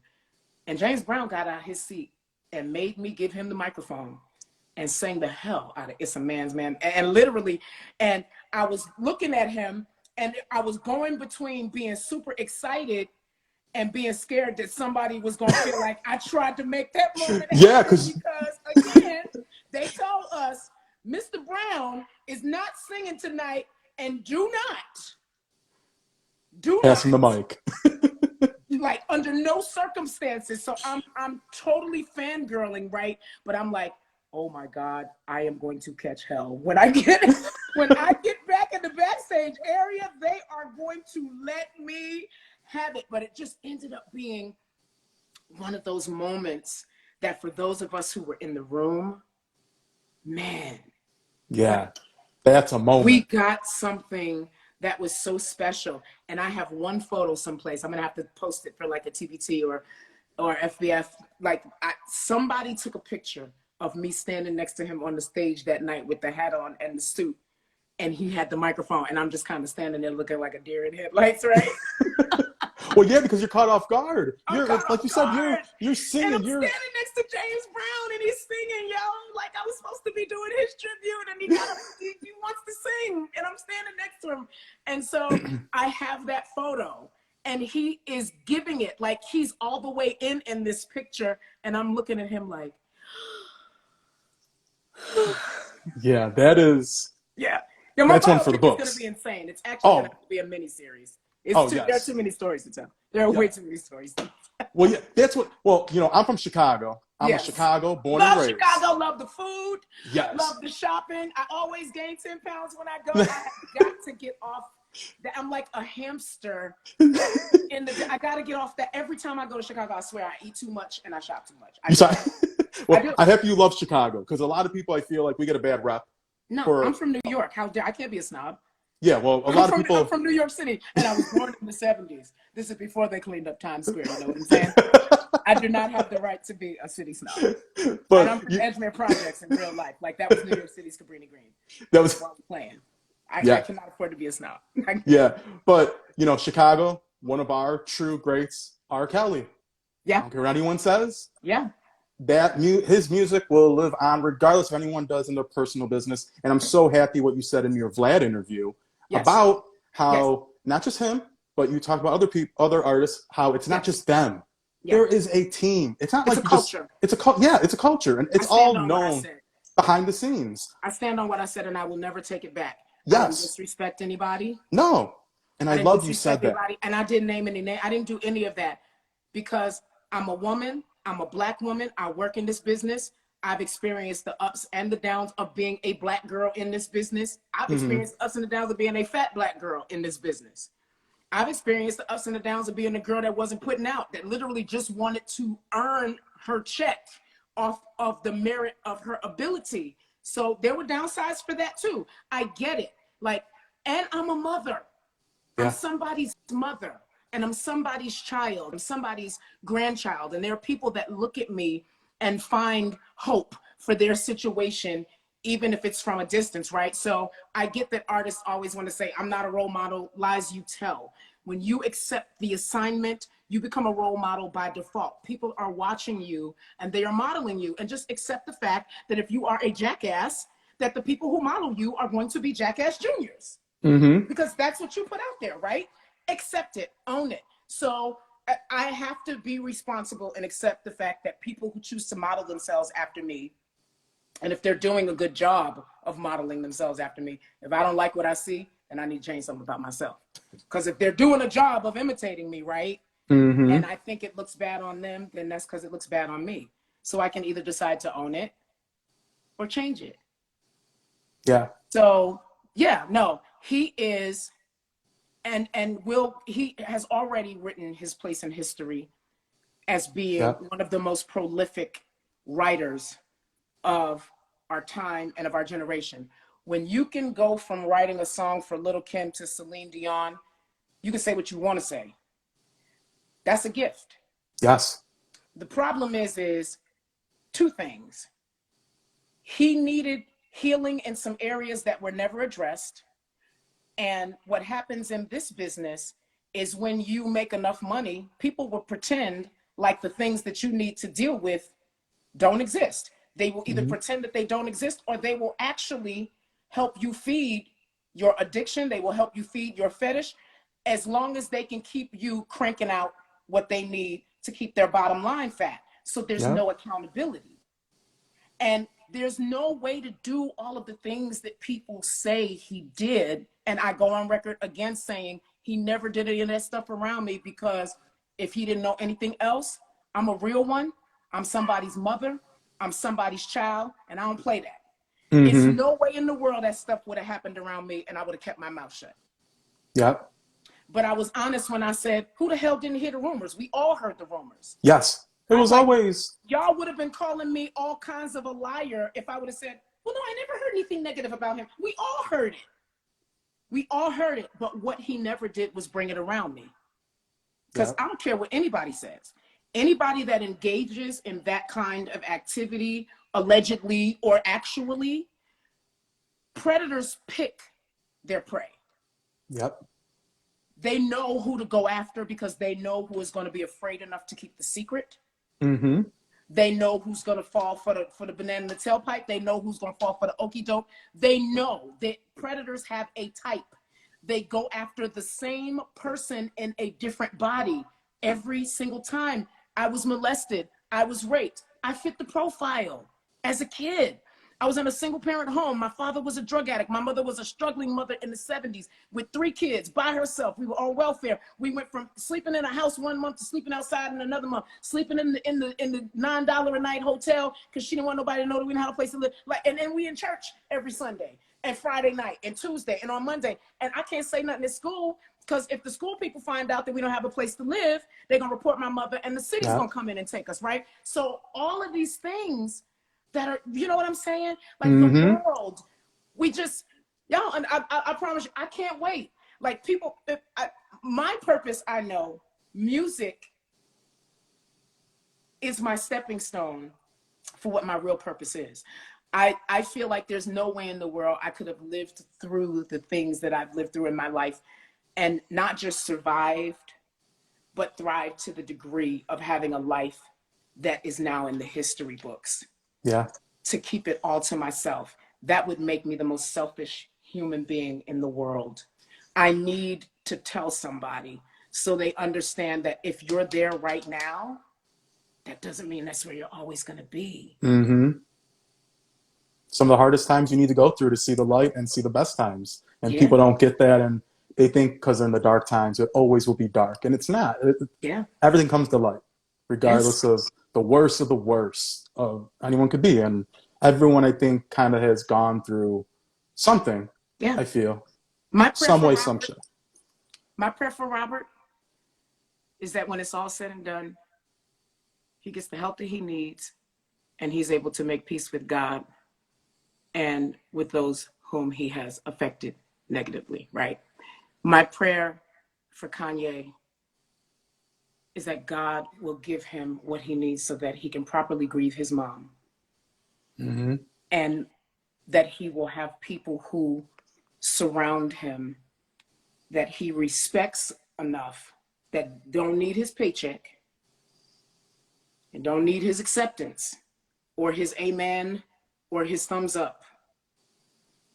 Somebody around him who he will hear and respect enough to allow them to hold him accountable. Because we know that he's dealing with things and he's diagnosed. So we already know that. We already know that. We already know that he's been diagnosed. But everybody, even still with a diagnosis, if you're dealing with addiction or whatever, that's the reason why, like, you have a sponsor or whatever. Everybody needs an accountability partner. When you go on a diet, you need an accountability partner, right? Because I like to binge watch TV in the middle of the night when normal people are asleep. Because even when I'm not recording or on the road, my body is just so used to being up all night long that even when I'm home, a lot of times I'm up and I'm on Hulu and Netflix like, God, why can't I go to sleep? So I'm watching like 11 episodes of something and catching up on 6 seasons in like 3 days. Yeah. So I'm with you on that. Yeah. So those are the times, like, when the little slice and bake cookies go in the oven. Those are the times when it ain't no White Castles near me, but literally those are the times when, like, a pizza is ordered, or if you got some crappy food in the house, you eat crappy food and you look up and the sun's coming up and you've been up for the last 6 hours eating all kinds of stuff that is going to have you not fit in your jeans this weekend when it's time for you to go do this concert,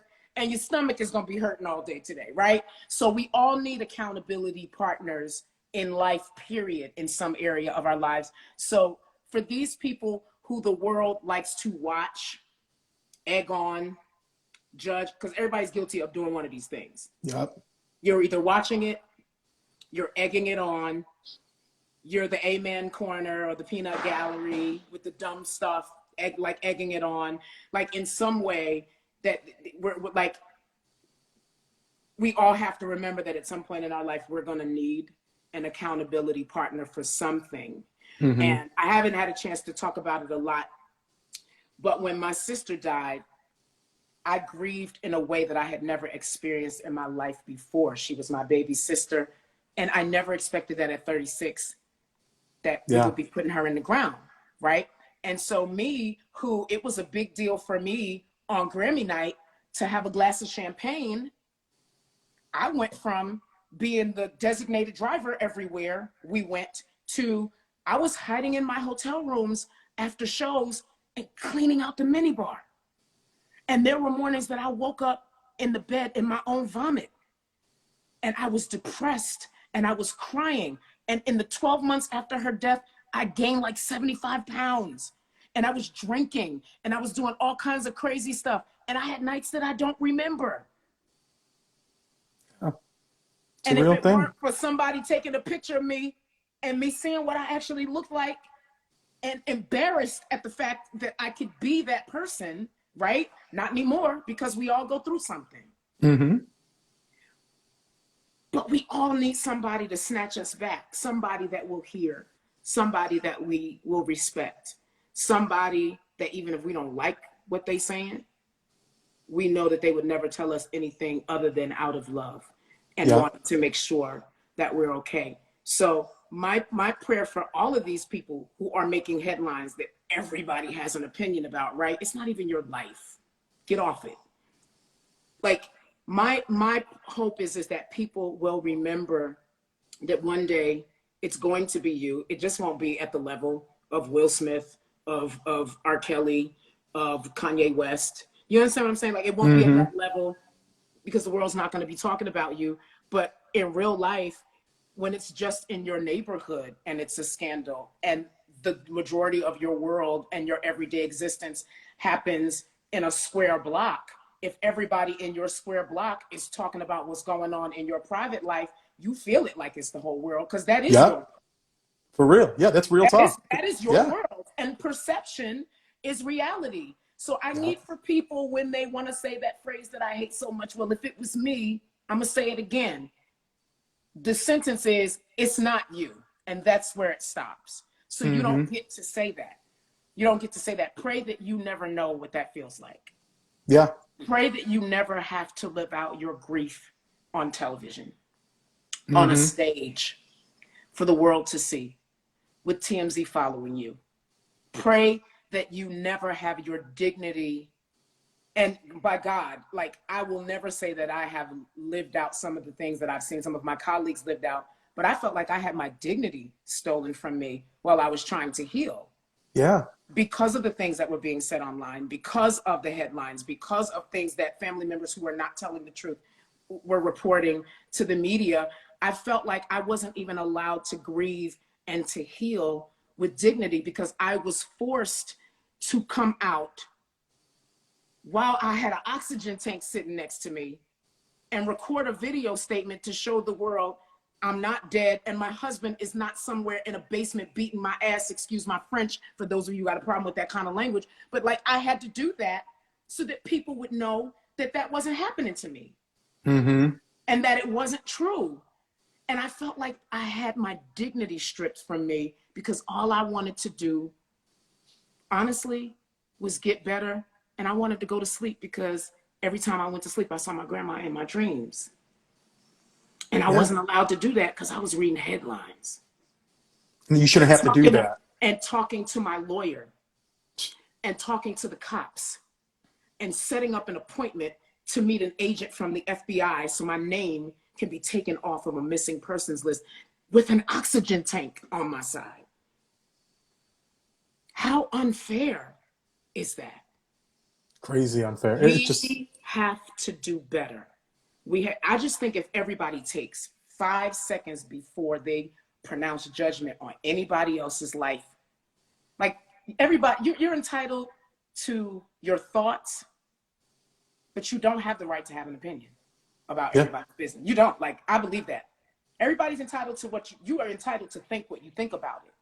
But you do not have the right to have an opinion about somebody else's life. It's not your life. Mm-hmm. And if you don't like it, turn it off.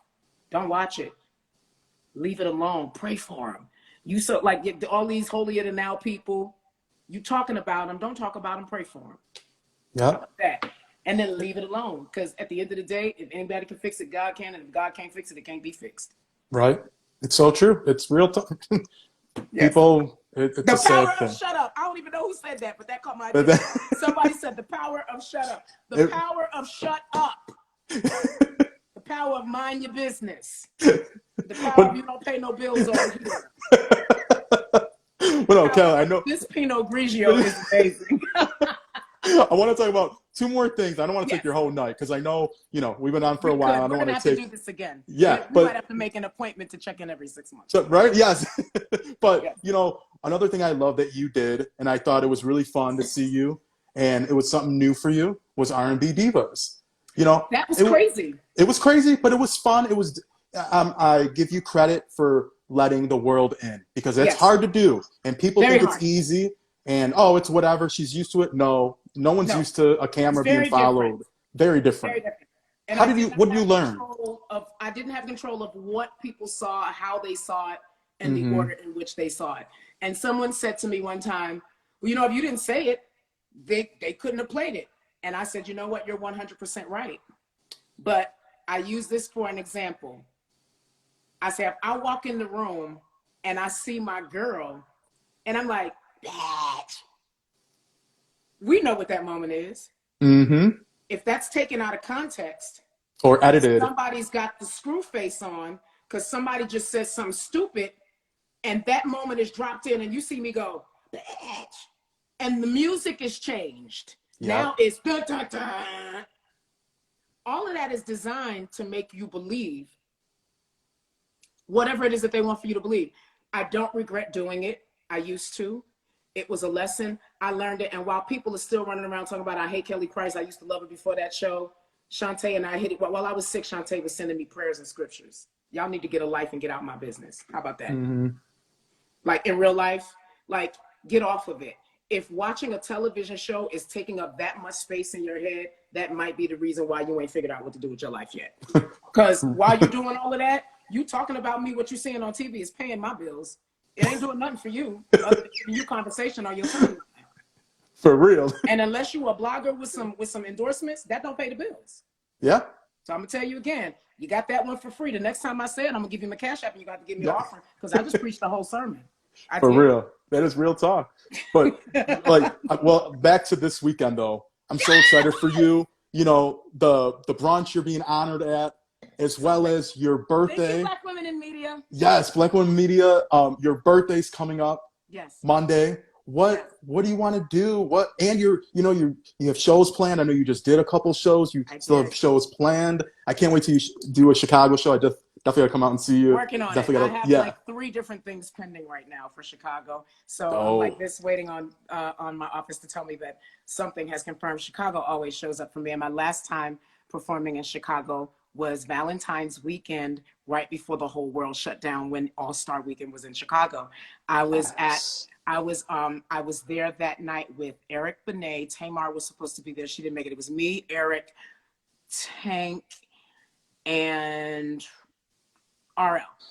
All right. I was Okay. the only girl on stage that night. And it was a packed house. And Chicago does like they always do. They sang every word of every song. And true to form, like every audience does whenever I perform, and I tell them, don't give me no shady, nothing. At the end of my show, I always perform the remix to Friend of Mine, and I Yeah. divide the audience, and half the audience has to be Mr. Biggs, and the other half of the audience has to be R. Kelly, because no matter what's going on right now, when we recorded that song, it was good times, and there wasn't no funny business in my session. When none of that Yep. stuff going on around me, it was good times, it was great music, and when I sing It Will Rain, like that was a beautiful song about overcoming horrible times. And this is what I mean when I say that you can have somebody who's really, really gifted that can be really, really broken. And if the brokenness is not addressed, success actually can be a really bad thing for a broken person who is Yep. never forced to be held accountable. Because once you become successful and you have money, nobody's going to tell you that your stuff stinks. Yep. It's all yes, man. Everybody's a yes man, and unless you actually sit yourself down and choose to hold yourself accountable, the likelihood of somebody doing it is very slim because everybody's worried about their check. They Yep. don't care if you get better. They're trying to make sure they don't get fired. Mm-hmm. So, being in this business, I've seen it. I've seen people come, I've seen people go, I've seen them die, I've seen their careers die. Um, And I pray for my colleagues, like in real life, even the ones that get on my nerves, even the ones that I feel can do shady stuff, because this life, this life is a good one, but it's not an easy one. It's not Yes. an easy one, because especially since social media, it's now played out in front of the whole world, and it ain't even your choice anymore. You Yeah. can't be at the gas station. You can't be in the grocery store. You can't go to the doctor. When I was in the hospital, when I was in the hospital, when I was in ICU, it was the safest part of my stay in the hospital, because the hospital staff assigned one person to me that took care of me the entire time when I was in ICU. When I got moved to a regular floor, I woke up and there were like young kids that worked in the hospital who heard that I was in the hospital. I caught a couple of them coming in there trying to take my picture. My wig is off. I got tubes running in me. Like, so it's not an easy life. So we don't complain. We don't complain about the blessings, but there's a burden that goes along with it too. This is not, everybody can't do this.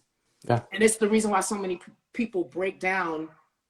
And back then people was breaking down just as bad. It's just we didn't have social media, so you didn't know it. Mm-hmm. Everything wasn't televised. Like, it was a big deal if you made it to the 6 o'clock news, or if the National Enquirer picked up your story.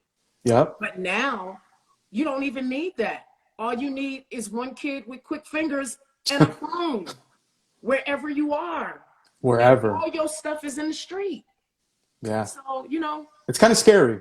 it is. It's scary Like, I'm because always concerned, like, if I'm going to the doctor or if I'm going out to eat, like going out on date night with my husband is wonderful, but I got to be on. yeah. Because times somebody recognizes that it's me in the restaurant or in the bowling alley or wherever, I now have to be concerned if someone is actually going to be considerate, or if they're going to take this moment and make it about them and invade my personal time. Mm-hmm. And people say, oh, you shouldn't be that way. They're fans. I'm very gracious to my fans. I love them. But I do like to spend time with my husband and not stop to do selfies every time we go out. You know what I mean? That's called being human. It's human. I was gonna say, we're all human. We all bleed. Human. We all go through the same and things. We have moments, and we have times when we just want to be with each other and build each other back up. And I feel like people should understand. Entertainers actually need. That's why so many of them break down. We give you everything. We sacrifice our personal lives. We sacrifice our families. We spend more time with you sometimes than we spend with our own kids. Then y'all talk about our kids when they go through stuff. Y'all talk about them like dogs, but the reality of it is they missed out on a lot of time because we was out on the road making your Valentine's Day a good one while we was getting cheated on because we was working on Valentine's Day, like in real life. So, you know, there are all sacrifices that we all make for whatever happens in our lives. Single moms know it, working moms know it, families that are still, you know, together with two parents in the home, you know, and there is no traditional family anymore. The new families that have formed, everybody's dealing with something. And in some way, sacrifices are having to be made. Think about these children down in Florida who are now being told, if you come to school and talk about the makeup of your household, you're going to get in trouble and your teacher could be fired. Why do that to a 5-year-old? Like, in real life, whatever your beliefs are, that's fine. But what are we doing right now? What are we doing right now when we do this to children? They don't have a voice in this. Yeah. They don't make the laws. They can't, you know, so I think we got to check ourselves. We got to check our temperatures. We got to check a lot of stuff is done in the name of being, you know, I'm a Christian, I'm a this, I'm a this, I'm a that, I'm religious, I'm spiritual, I'm all of these things. But I think we got to check our meter. I think we have to check our intent. I think we have to check where we're coming from when we say things, when we side with things, when we formulate an opinion and then put it out in the universe and allow it to take hold and start conversations about it online, right? Because nothing is personal anymore. And somebody that nobody knows can make a statement that if the right person screenshots it or retweets it or something, right, it becomes viral and everybody in the world is talking about John Blue from, you know, Jackson Road down in Tuscaloosa. In real life. Talk. It's scary. It's a scary world. Do better. Hey, cutie. There you go. Hey, baby. I was talking about you. I tell you. Okay, that's real. I am so goofy. I swear to God, my husband is fine, y'all. Sometimes I just look at him and I'm like, God dang. But no, Kelly, I'm that sorry, y'all. I'm sorry. I had him on. Listen, you need that. If you don't look at your significant other when they walk in the room like that, I'm a like work on it. That's good stuff right there. Okay, I'm sorry. no, But back to this Pinot, and I'm listening. Yes, sir. no, What but are you asking? I want to just thank you so much because you deserve all your flowers and trophies while here, and just knowing what you went through and Thank you. being here and seeing past all the negative, because I know that had to be so hard. It's only 6 months. It's Like been 6 months. I see you on social media, and I'm like, you're such a strong person. Yeah, For God is because good if to me. that, yeah, if I was it, I probably wouldn't be on social media because all you had to deal with, and it's a lot. And like you said, people don't understand They don't what understand. artists, what you give that They don't others get it don't. right, baby. They don't get it. They No, don't get it. God is amazing. And I'm gonna tell you something. I don't know who could have stood by me and went through what that man went through. They were calling him a rapist. They were calling him a woman beater. They were saying that he was stealing my money while I was in the hospital sick. No, he was actually in the house trying not to die from COVID himself. You know what I mean? Like, out of all of that, to have people come after you, then to actually turn it into a legal situation. And now the cops are looking for my husband because they're being told It's he's not something. my husband, he's my boyfriend, and I'm being beaten and like, like I don't know. Yeah, hell yeah, I'm gonna look at him like that. He deserves all of that and then some. All of the stuff with people, well, who is he and what does he do? He does me. That's what he does. Mind your business. Yeah. Mind your business. He took care of me to the degree where he neglected himself, really. And I was like, listen, I don't need you to die. Like, Mm-hmm. we have to get better together. So God was very gracious to me. And if I would have been by myself, I would have died. He kept me alive in that house. And I kept telling him I didn't want to go to the hospital. And I kept saying, I don't want them to do to me what they did to Whitney. You know, when Whitney's body went to the morgue and then to the funeral home, and those pictures showed up of her without her wig on and all of that stuff. And I just kept saying, I can't go to the hospital.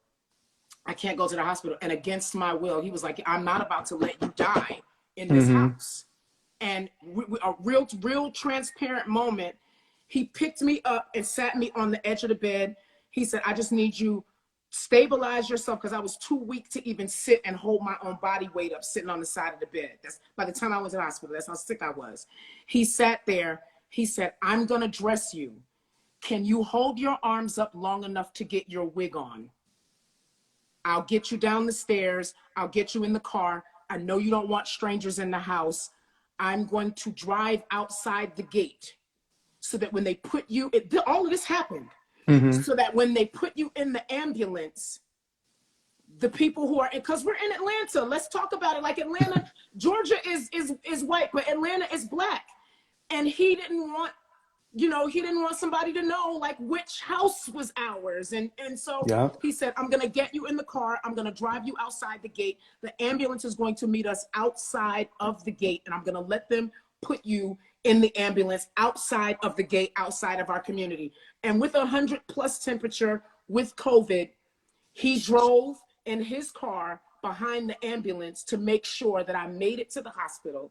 They wouldn't let him in because they weren't letting people in. Mm-hmm. And he would have had to check himself into the hospital in order to stay. So with that fever of 100+ something, sick, after he made sure that I was checked into the hospital and I was breathing, because they were working on me in the ambulance when they were driving me to the hospital, he drove himself back home and made sure that even when I was unconscious, I missed a lot of calls because I was literally unconscious for a couple of days.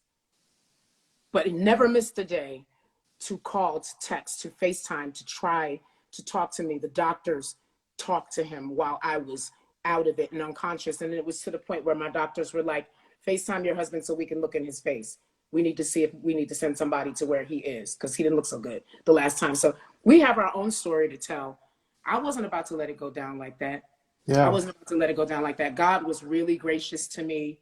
And if he wasn't there with me, I would have died.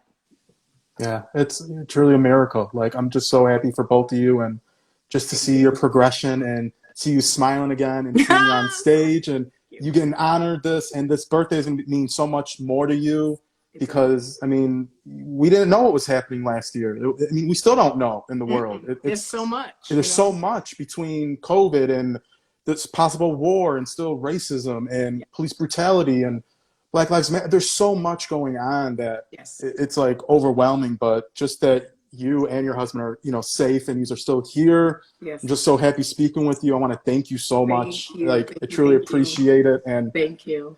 I hope you enjoy. I can't wait to meet you. Hopefully in Chicago. We have to make sure that happens. Yes. So I will definitely. So if you're still in Chicago, I'm not going to. We're live, like, so I'm not trying to blast about where you are. But if you are still in Chicago and I have a show coming up, I'll make sure we'll connect. Like, I'll jump in your DM and we can exchange information. And I'll let you know when I'm coming to Chicago, or if I'm going to be in a city nearby. What I can tell you is that in October, I am doing a concert for the Sigma Gamma Rho Centennial Celebration in Milwaukee. Okay, that's not far. So that's very close by, right? Yes. So if we don't catch up in Chicago, if you don't mind taking that ride for like an hour to Milwaukee, you can come and be my guest when I go to celebrate 100 years with my sorors, and I'm gonna do a concert for my sorority that weekend to celebrate the centennial. And so the schedule is such. So find me. I'm telling y'all better come and have a birthday toast with me because I'm celebrating all year long, like in real life. So Friday is Vegas for the celebration. Saturday night, I am in Charleston, South Carolina with Ronald Isley and the legendary Isley brothers, Leela James and Life Jennings, and yours truly, all on one stage in one night on Saturday, April the 2nd. April the 4th is my birthday, and on the 3rd and the 4th, I'm gonna be hanging out with my fine husband, and that will not be televised, nor will it be advertised on the gram, because what we do ain't none of y'all's business on those 2 days. But then we gonna head out to Miami, and on Thursday, April 7th, we gonna be clubbing it up. So y'all got to check my IG because I don't want to make sure I give you bad information, but all of my flyers are up there. Thursday on April 7th, we're going to be down in the Miami, Fort Lauderdale area celebrating. And it is, I'm singing, but it is not a concert. I'm telling you now, we are celebrating my birthday. So if you're coming out, I am going to sing a few songs, but I'm celebrating my birthday. You can come, we can toast, we can do all of that. I'm gonna sing a couple of songs, but for the most part, we are celebrating my birthday down in Fort Lauderdale at the club that night. You can get the information on the gram. And then we just have a bunch of stuff coming up. We're in Charlotte. Music Soul Child and I are in Charlotte, North Carolina on the 16th of April, co-headlining. Just a bunch of stuff coming up. So just watch my gram. I posted a message. I told y'all, concert season is back, and so is the effery. So at the end of the day, if I don't post it, I will not be there. If I'm going to be there, I will let you know. If you do not see me post about it, I'm telling you, don't come underneath my post talking about why you didn't tell me you weren't going to be there. If I don't post about it, I will not be there. You niggas lying. What he said. So yeah, in real life. So if I don't post about it, that's the easiest way to know. I don't like it when they swindle you all. Everybody works too hard for their money.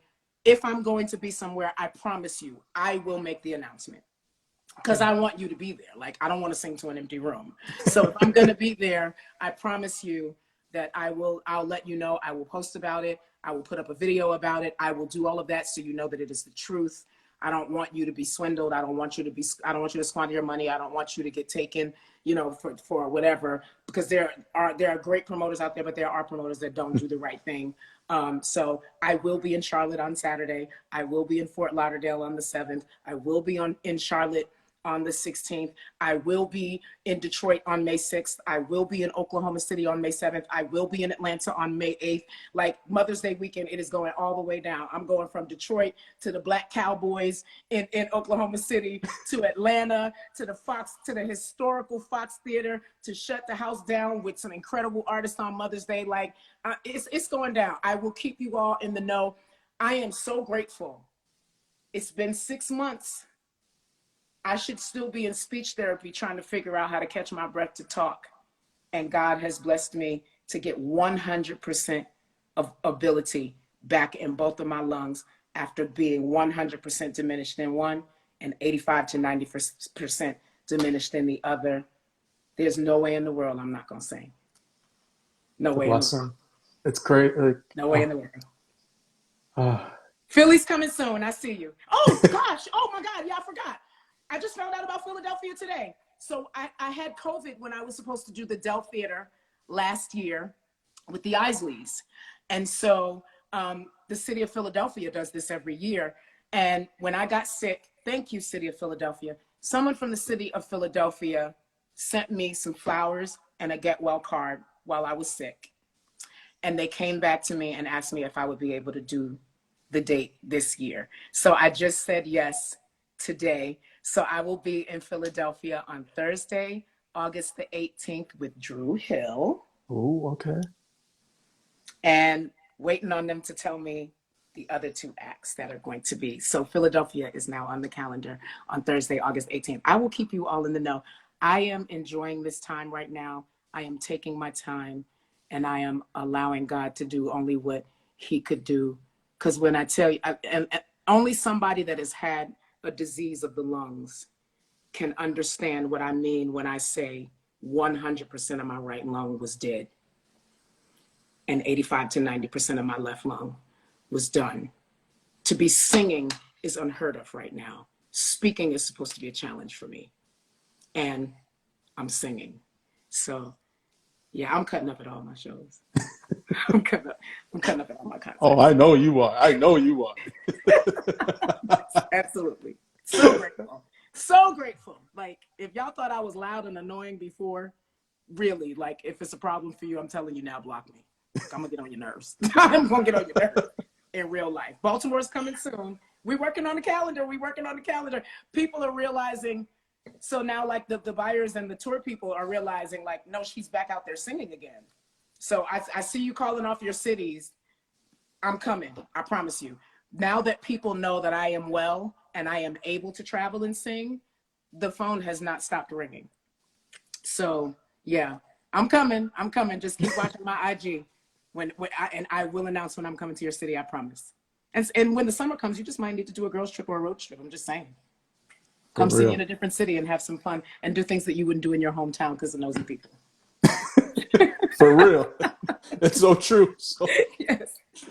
But Kelly, thank you again. I truly appreciate it. You. Like I said, I hope you enjoyed it. I had a great time with you. So much fun.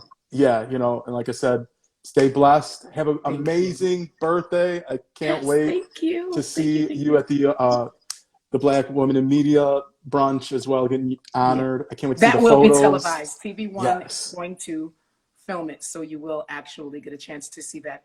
And I promise you, I'm living in that moment, and I'm not just going to receive, but I am going to pour into the young women who are there, who are in this next generation. I want to be there to support them as well. And I'm a fan out on them. Like, I think it's important, again, let people know that you love them and that you appreciate them. I'm getting my selfie with her. I'm getting my selfie, my Ussie with Jasmine Sullivan. I am getting my Ussie with SZA. Like, all those ladies are going to be there on Friday because they're being honored as well. I am going to let them know that I appreciate what they do, and I'm getting my Ussie. Yeah. So make sure I'm gonna be real cute, and I'm gonna make sure that y'all see how cute they are and how cute we are together. I can't wait to see. But you stay safe, okay? Thank you, my darling. Have a good, safe travels. Thank you. Because I know it's still crazy. And, definitely speak soon and stay in contact, okay? I sure will. Check your DM. I'm going to send you my contact so we can make sure that we catch up because I'm going to eat terribly when I come to Chicago. I'm just not gonna lie. You can't not eat good. I actually need I need like a partner in crime. We're just going to send with all the food and then, we'll pray for forgiveness and go on a cleanse or something at the top. Exactly. Yeah, I won't eat for a week then. Hey, I won't eat for a week. It's okay. Absolutely. Lettuce and water. Indeed. But it's so great speaking to you again. We'll talk soon, okay? Everybody be safe. Love you. When you see me in the airport, I will have a mask. I don't care if they're saying we don't need one anymore. Okay? Bye. Bye. Have a good night. You do the same, darling. Thank you. Thanks, everyone. Good night, everybody. Good night.